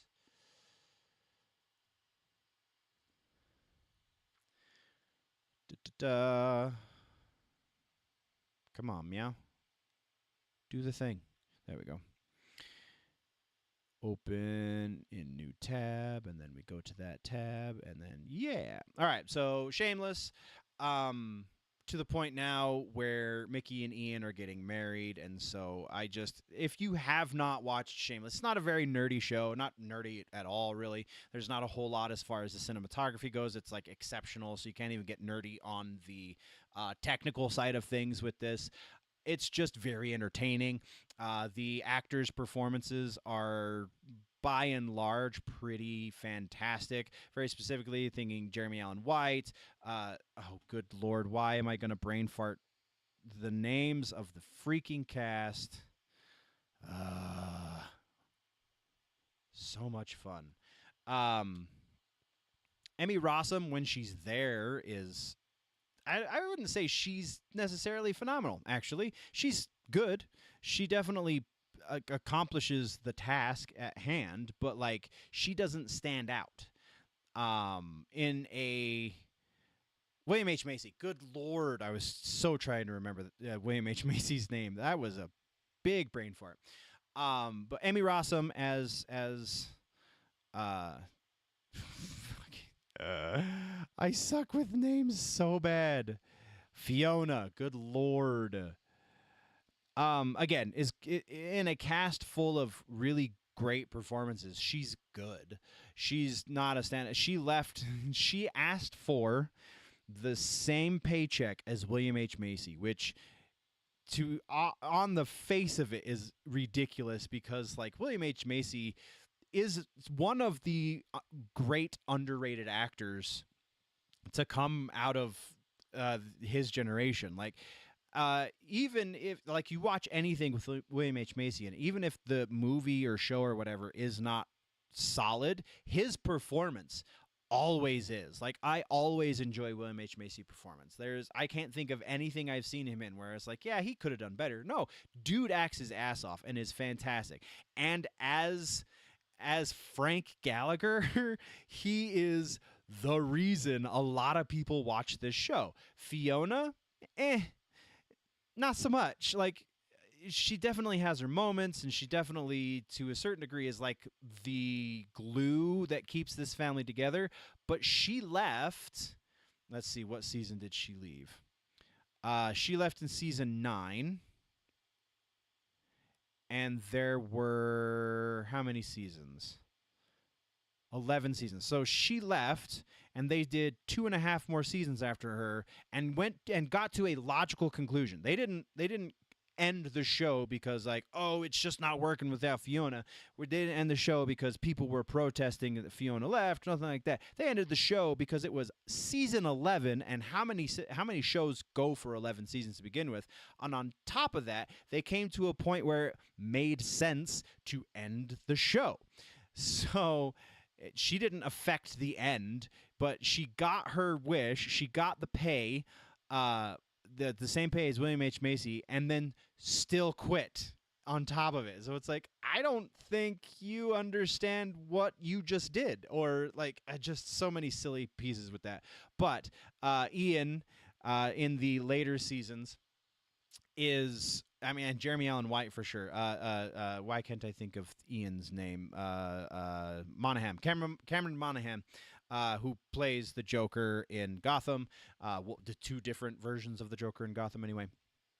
He is one of the big draws for this show. He is, his character is bipolar, and like he executes that situation, that mental situation, so frequent, that mental disability even, just so incredibly well. And the fact that he and Mickey, his boyfriend / husband there at the end, are so good together is also one of the big draws towards the end of the series, because like at once they are one of the most dysfunctional couples you're ever going to see on television, but also kind of one of the most wholesome couples you're going to see on television too.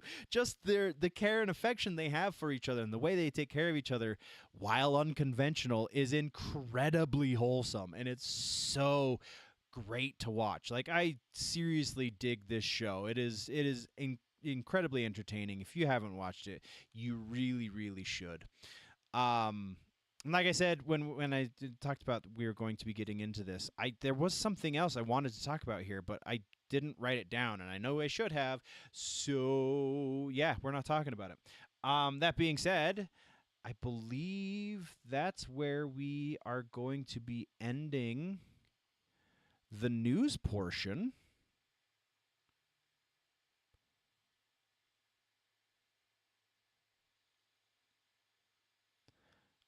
Yeah, we're gonna call this the news, and then we're going to take a moment. Going to put a little food in my face. I might have to feed my dogs, and then we'll come back and do a little bit of gaming and call it a night. So, for those of you watching in post, this is where the news ends, and so this is where the video / audio is probably going to end. So thank you very much for joining. We will see you not next week. That is one thing I wanted to get out of the way. We will not be coming back next week. Next week is the final week before we come back with the regularly scheduled shows. I will have at least one reaction video that will go up next week, so there won't be a gap in content. It will just be a gap in the news. So there's that. Next week, I will be finishing all of the behind-the-scenes stuff as far as like my template for the editing and revamping the set a little bit. All of these things are going to be happening next week, and so I won't have time for a stream. So there's that. A couple of personal things are going to be getting in the way between now and then as well, so just not going to have the time to do it. So next week will not be a stream week, and then we will return the following week with our regularly scheduled news program. So that's happening. We'll see you there. Also, reminder, DUBBY is a channel partner. Go check out dubby.gg so that you can get your 10% off with code GenerallyNerdy on your next set of energy potion or hydration, whichever you prefer.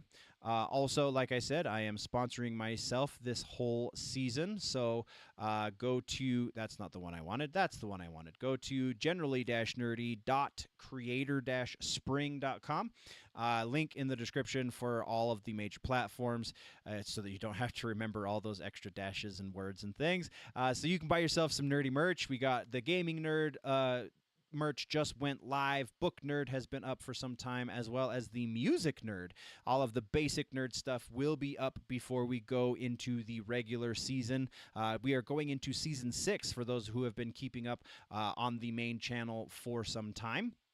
So that's pretty cool. And yeah, go check out the merch, go do the thing, go do the dubby, and we'll see you in the next one. Before we go out, always remember that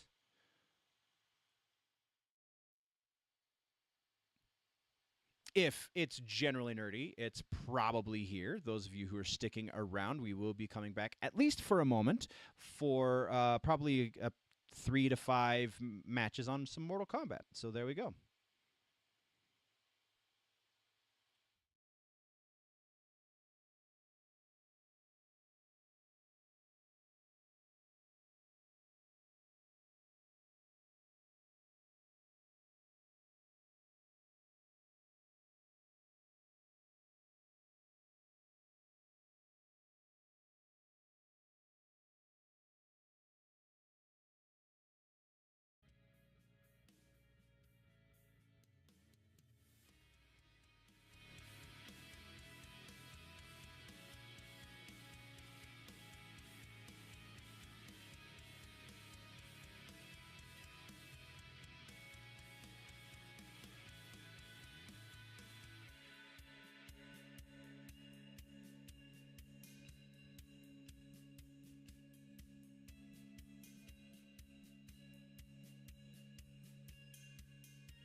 Okay. Well,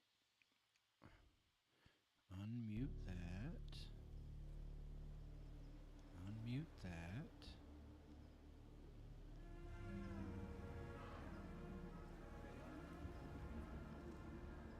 That's right. Okay.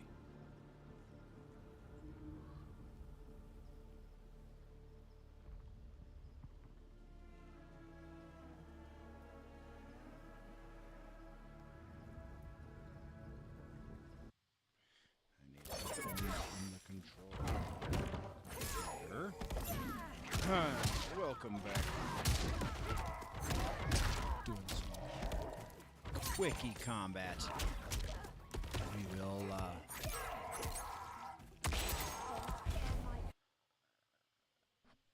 depending on how things go, 3 to 5 matches online.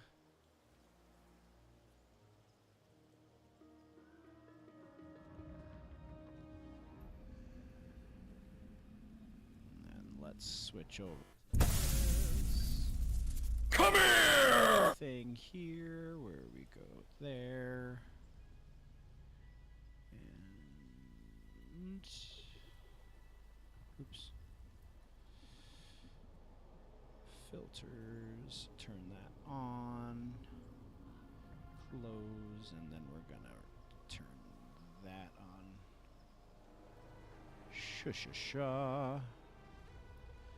Hopefully that's not killing our... Oh, I guess I can check the stats, huh? Yeah, we're good.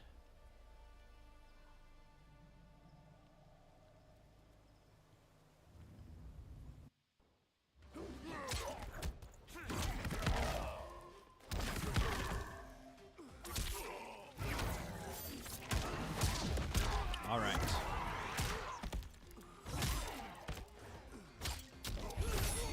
Let's get out of there and just do the thing.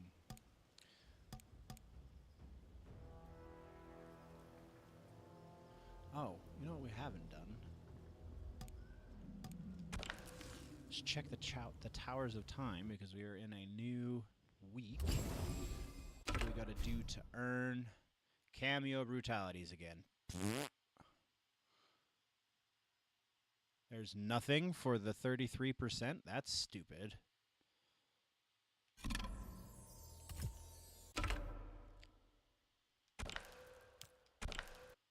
That's quite dumb.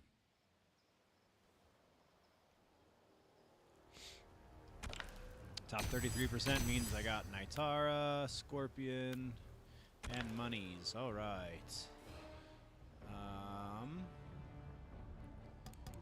Let's go take a look at that Scorpion mask, see if we want to add that to the favorites. Where are you?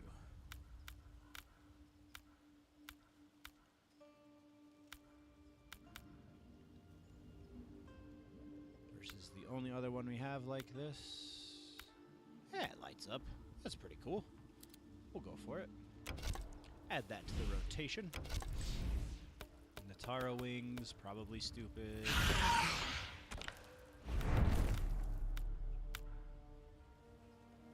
Not bad. I don't play her, so it doesn't matter, but not bad.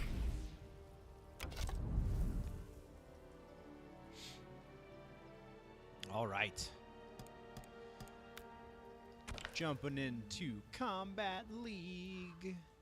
Oh, I wanted to check the yada yada yada. Loading all of the things.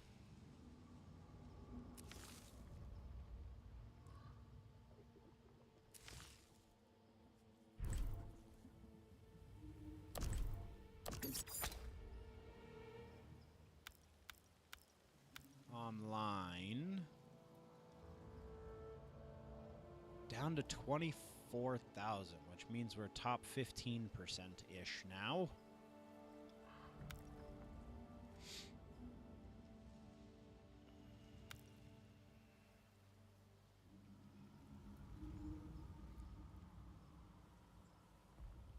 Dumb. Okay.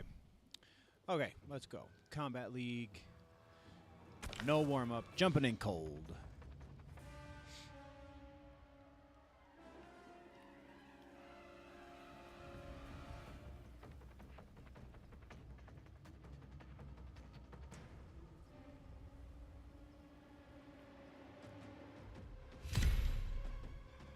wireless. Oh, that's borderline, but we'll go with it. Ooh, this guy's beat Floyd. I still haven't done the Floyd stuff. I need to, because I really want that, the name tag stuff, but just haven't done it yet. Bihan owed you his respect. Round Oh, one. it's a smoke. Fight. Oh boy, watch your hands.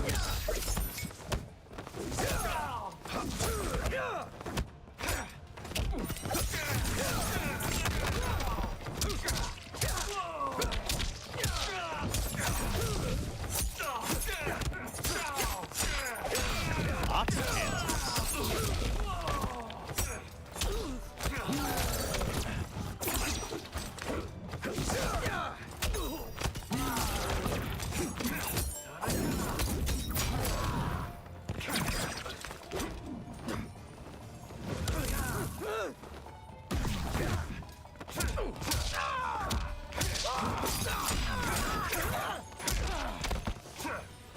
How did I whiff that completely? That's ridiculous.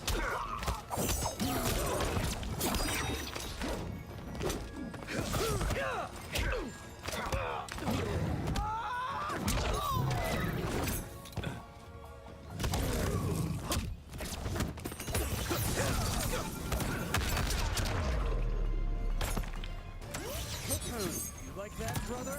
Round two. Fight.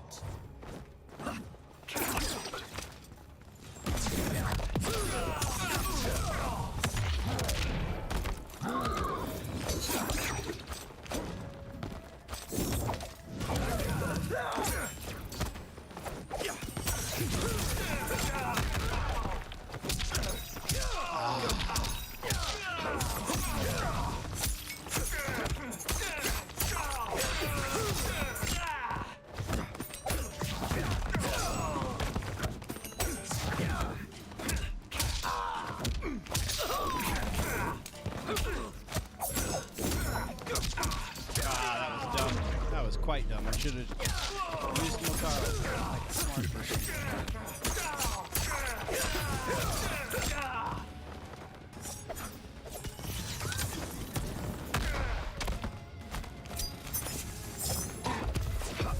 I don't know why I'm dropping the second half of my combo too.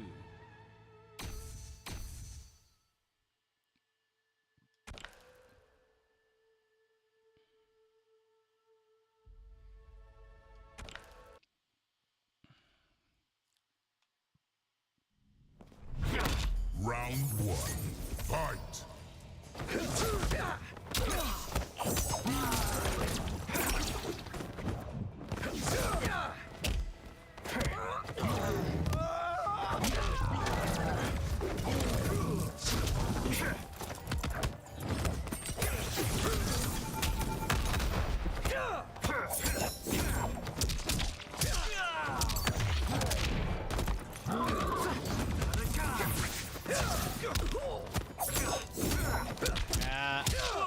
Called him Motaro. What the hell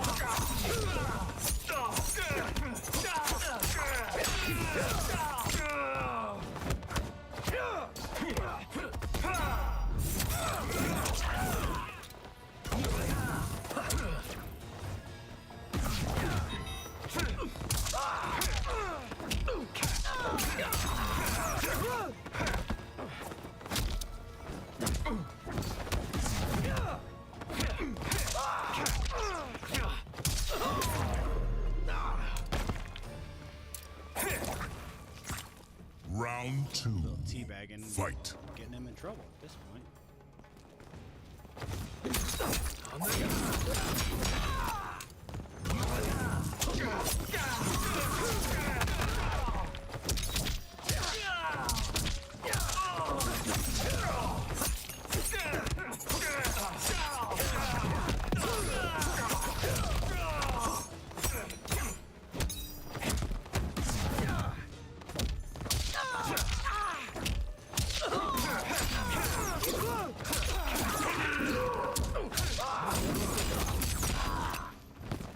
I didn't have to use half my bar or any cameo to get to that point.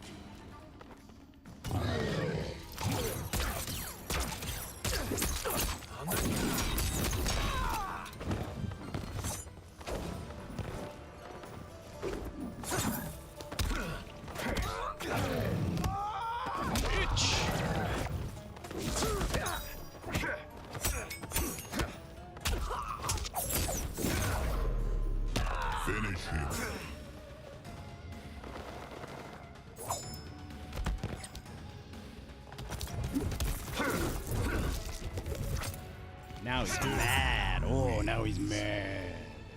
Now he's gonna make me pay.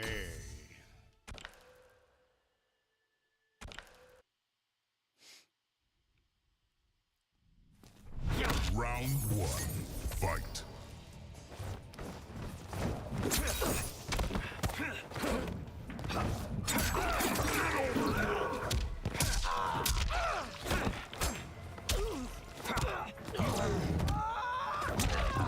Oh, he's really mad.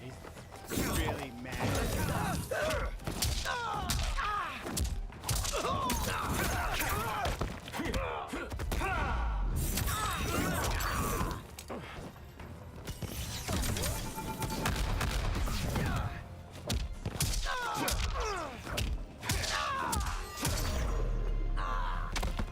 You are not ready. Round two. Fight.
Oh, he's gonna quit.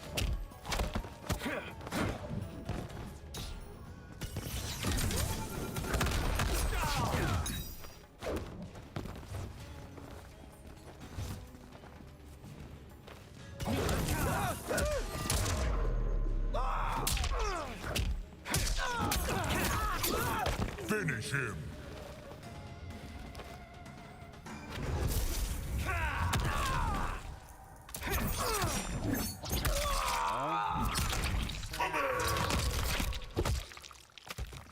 Fatality. Scorpion wins. Sad boy. Sad times for Mr. Miguel Magdal. Wah, wah, wah. Nope. We can do that on here.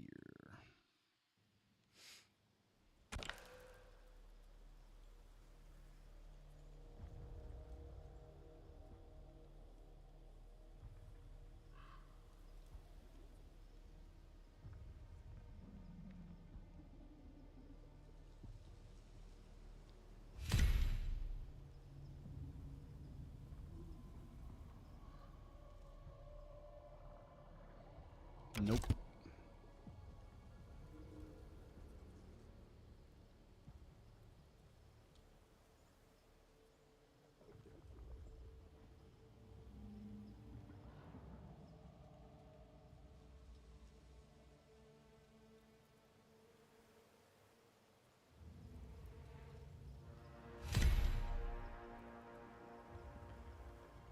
Nope.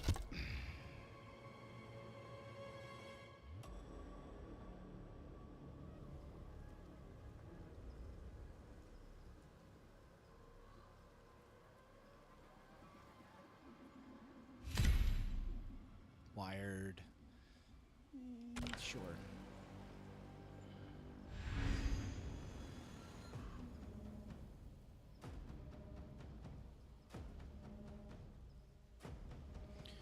Ah, 2613, level 3 Scorpion player.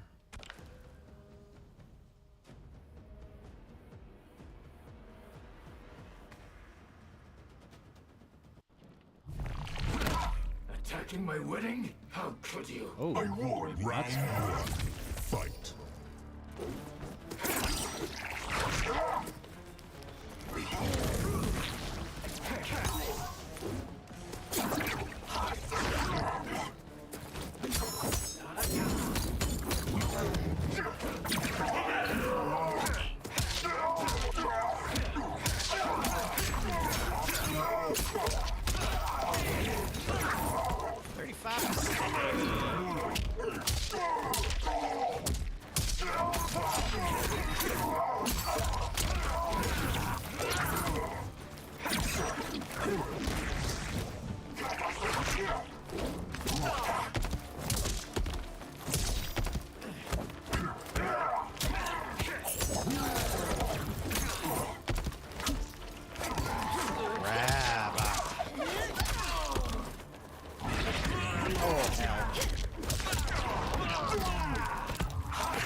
The Spawn effect. itself.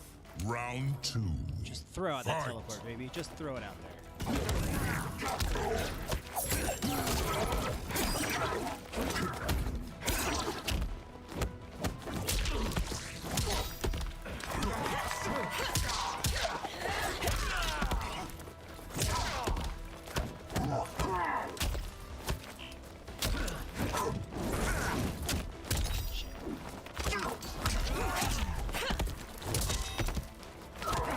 Oh, so stupid that the grab wins out over a poke.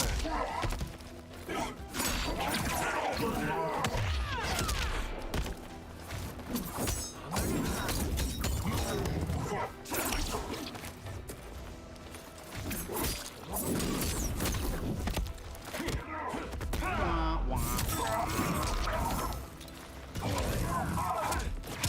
Now you're dead.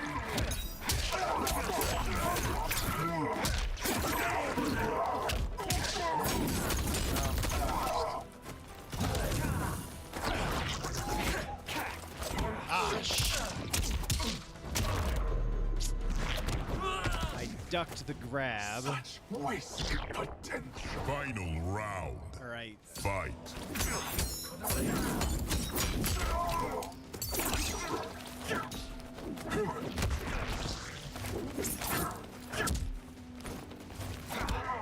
Throw punish. Oh, hell yeah. 200.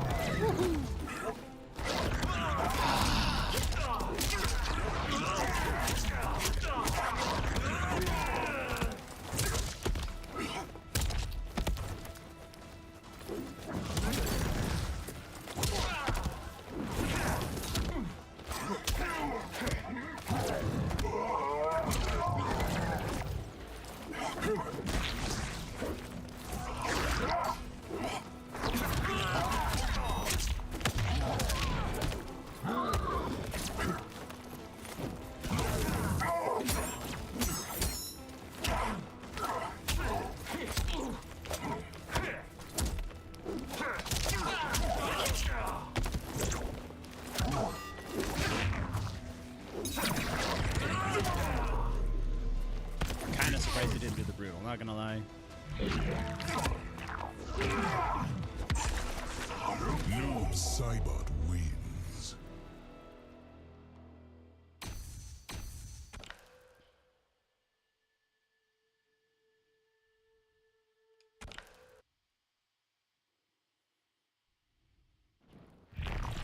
Round 1.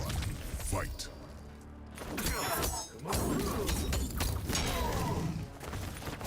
Oh.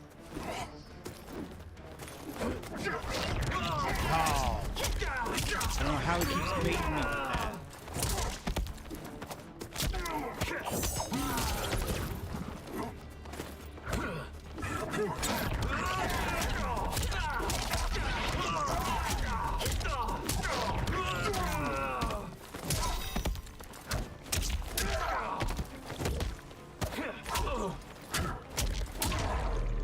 Keeps baiting me with that damn helmet. Where the shadows. Round 2. Fight.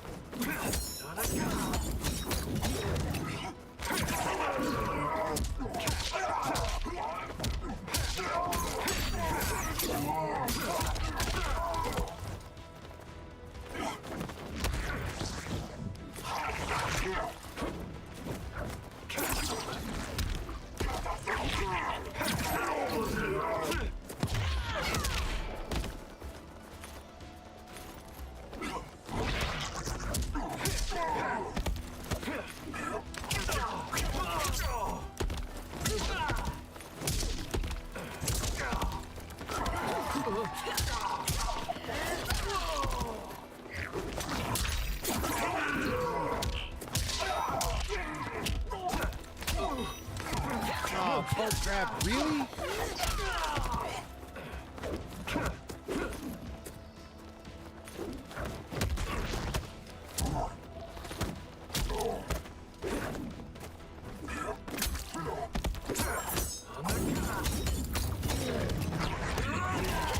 Should have ducked. Should have saw that coming. There's the Fall now into confusion. Brutality. Noob Saibot wins.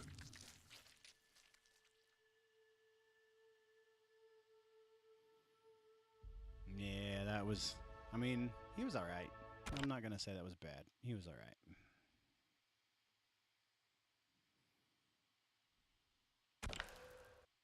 Alright, that's 2.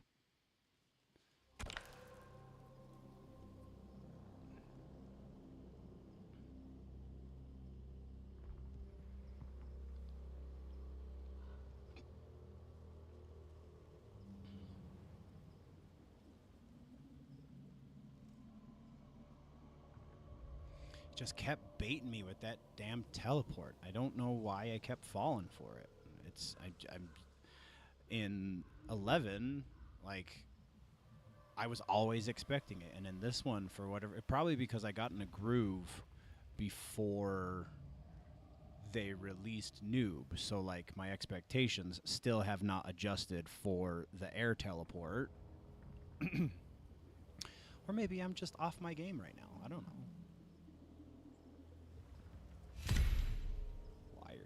Okay. Is it the same guy? Watch it be the same guy.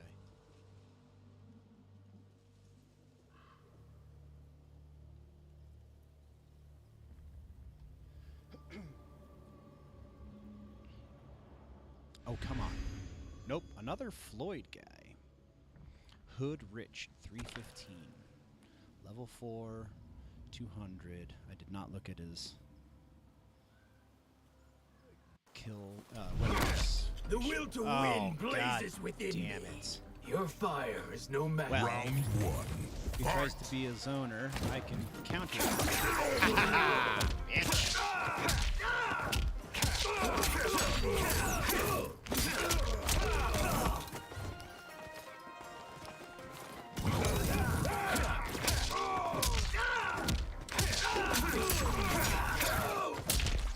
I missed it. I speared him out, but I definitely missed it.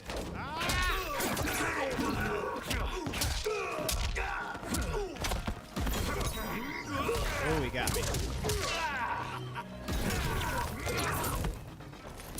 Mine isn't friendly fire. Round 2. Fight.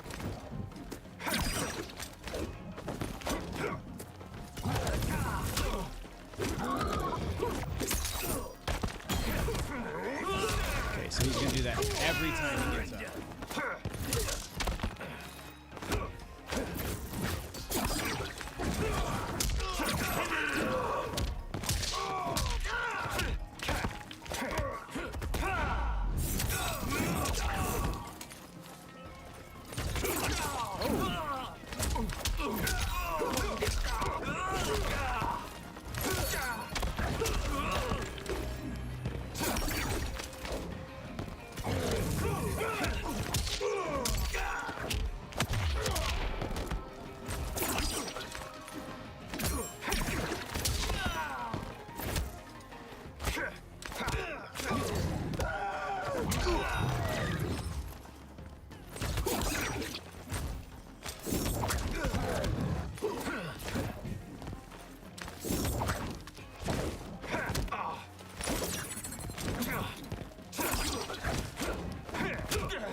No! Ah!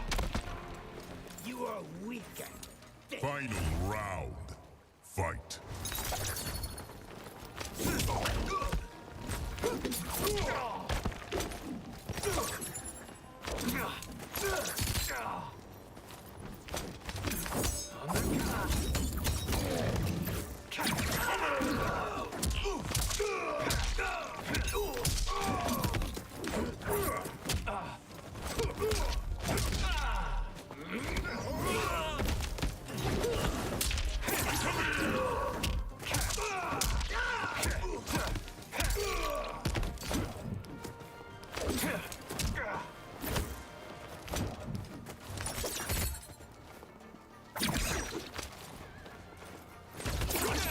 I ducked.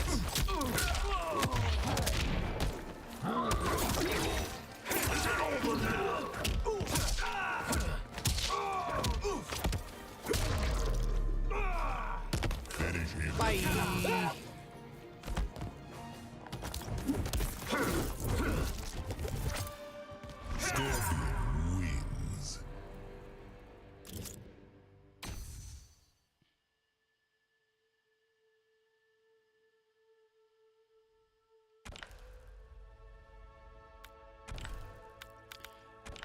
Oh. Oh, I guess it is right. So Our Round makes sense that one. he would go Fight. Tremor.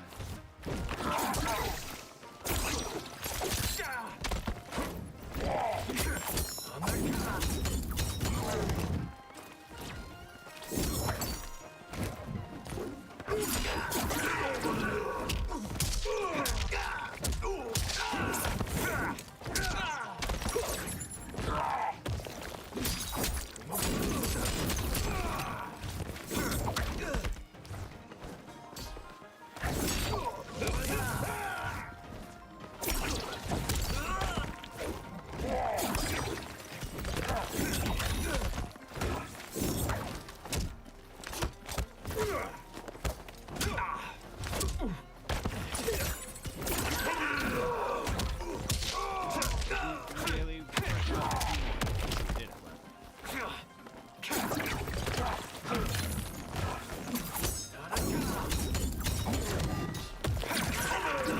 Wah, wah, wah.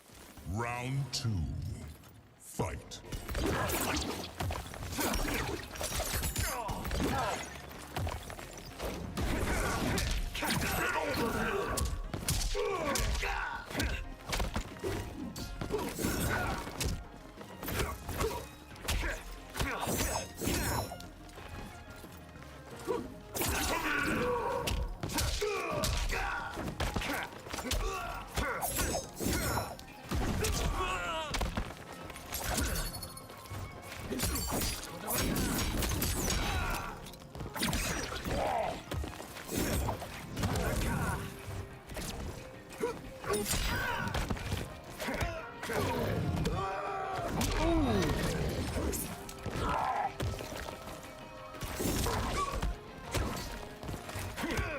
Again.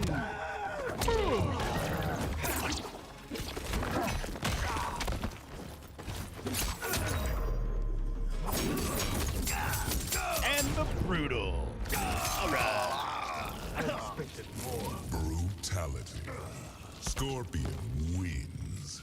I think Rico players just don't know what to do now that they can't use those ninja stars like they used to. Scorpion's harpoon goes right through that nonsense.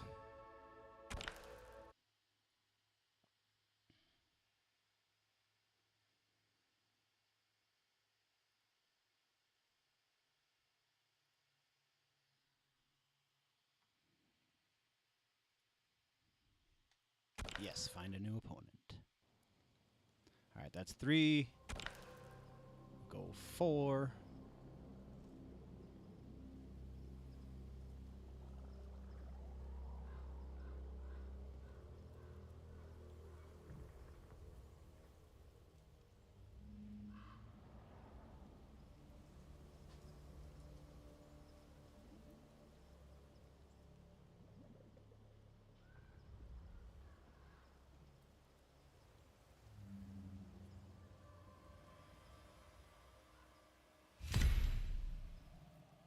Wired at 80, sure.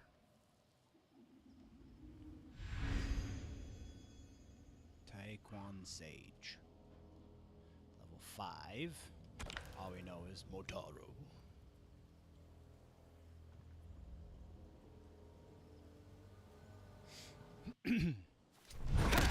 Your brothers Oh. Lin Kuei are an obstacle to peace. It is my duty to deal with them. Round one. Fight! Oh, Motaro.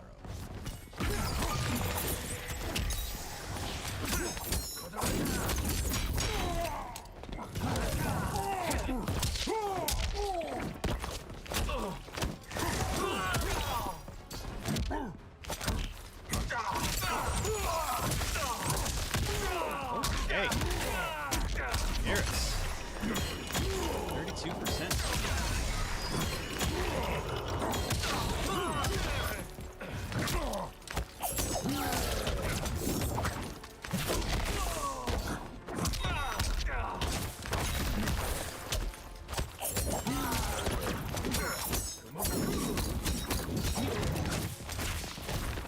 Come on.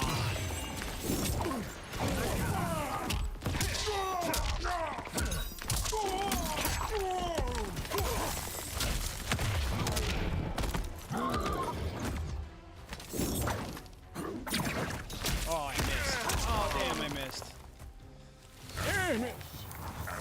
Round 2. Fight!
Finish him. Pretty good gears. Gearus wins.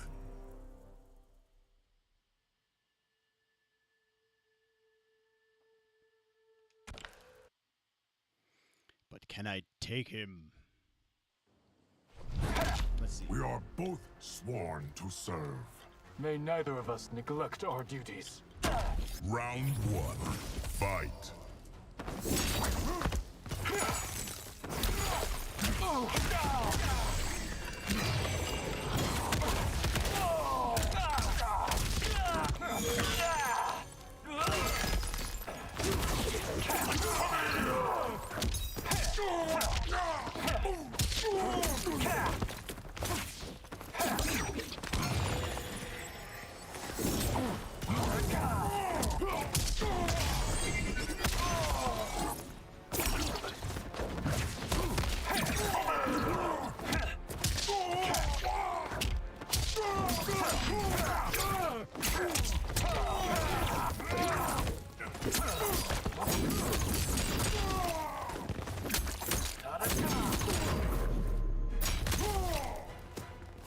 I was not blue. Round 2. Fight.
I'm back.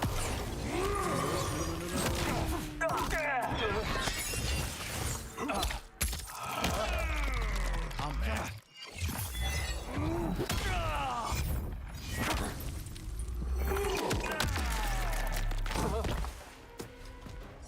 As it was, as it shall be. Final round. Fight.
Fatality.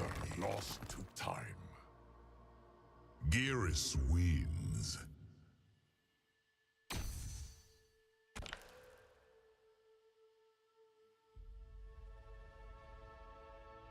All right. Last one. This determines if we're positive or negative. That was a solid Geras, though.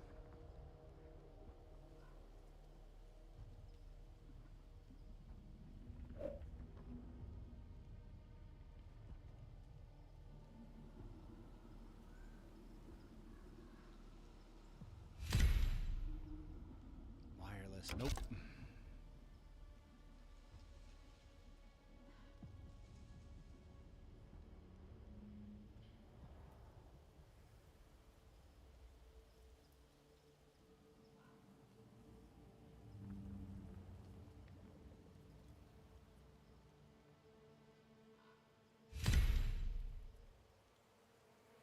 Wireless, borderline.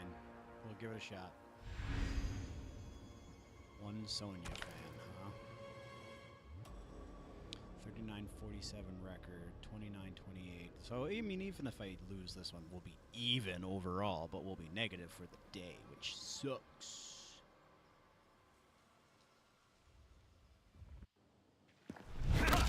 You, Bihan, both done in by delusions of grandeur. The sorcerers knew exactly how to exploit them. Round 1. Fight. Okay.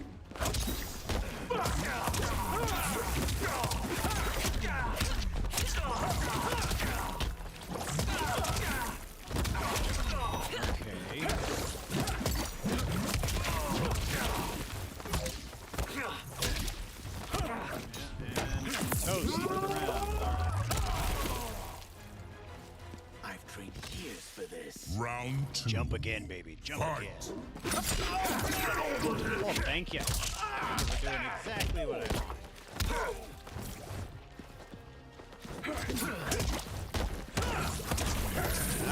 Should have ducked. Sooner anyway. I ducked just after it already hit me.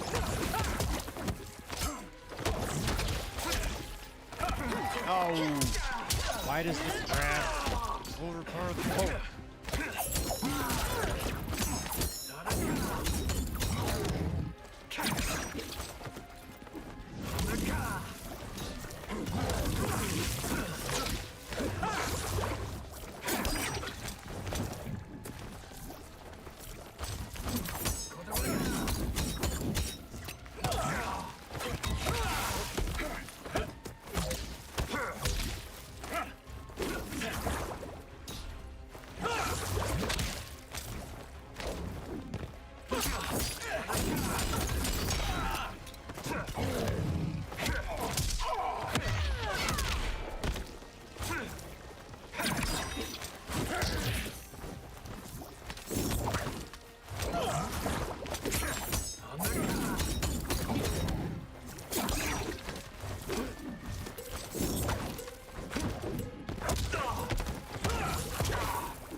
Damn.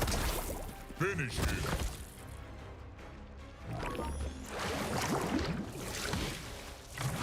I should not have lost to this guy. What the hell?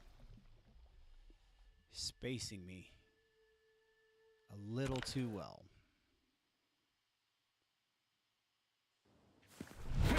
Round 1. Fight. Jump. Jump, bitch, jump. Damn it.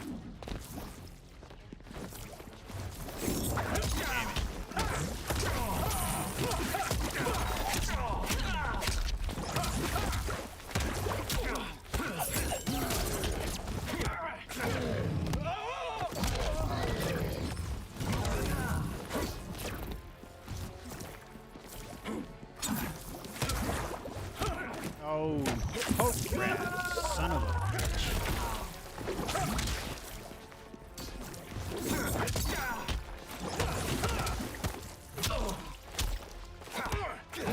I'll poke grab you right back, bastard.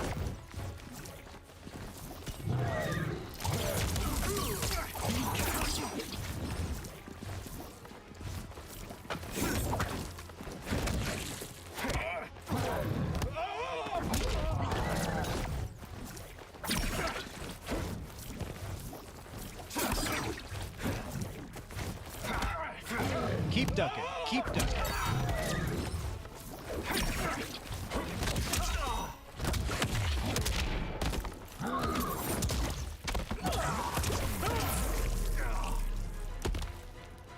No mage is my equal. Round 2. Fight.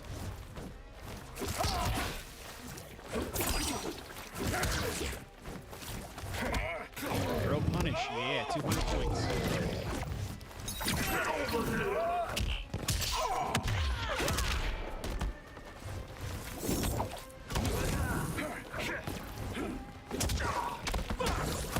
I ducked. Oh, that's bullshit.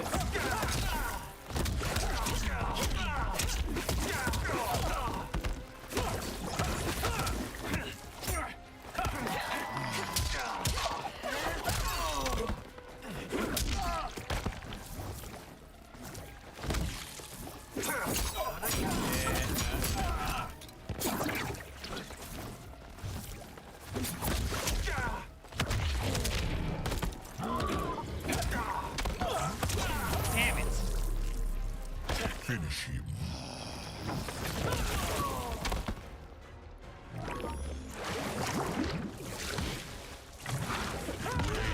Wins.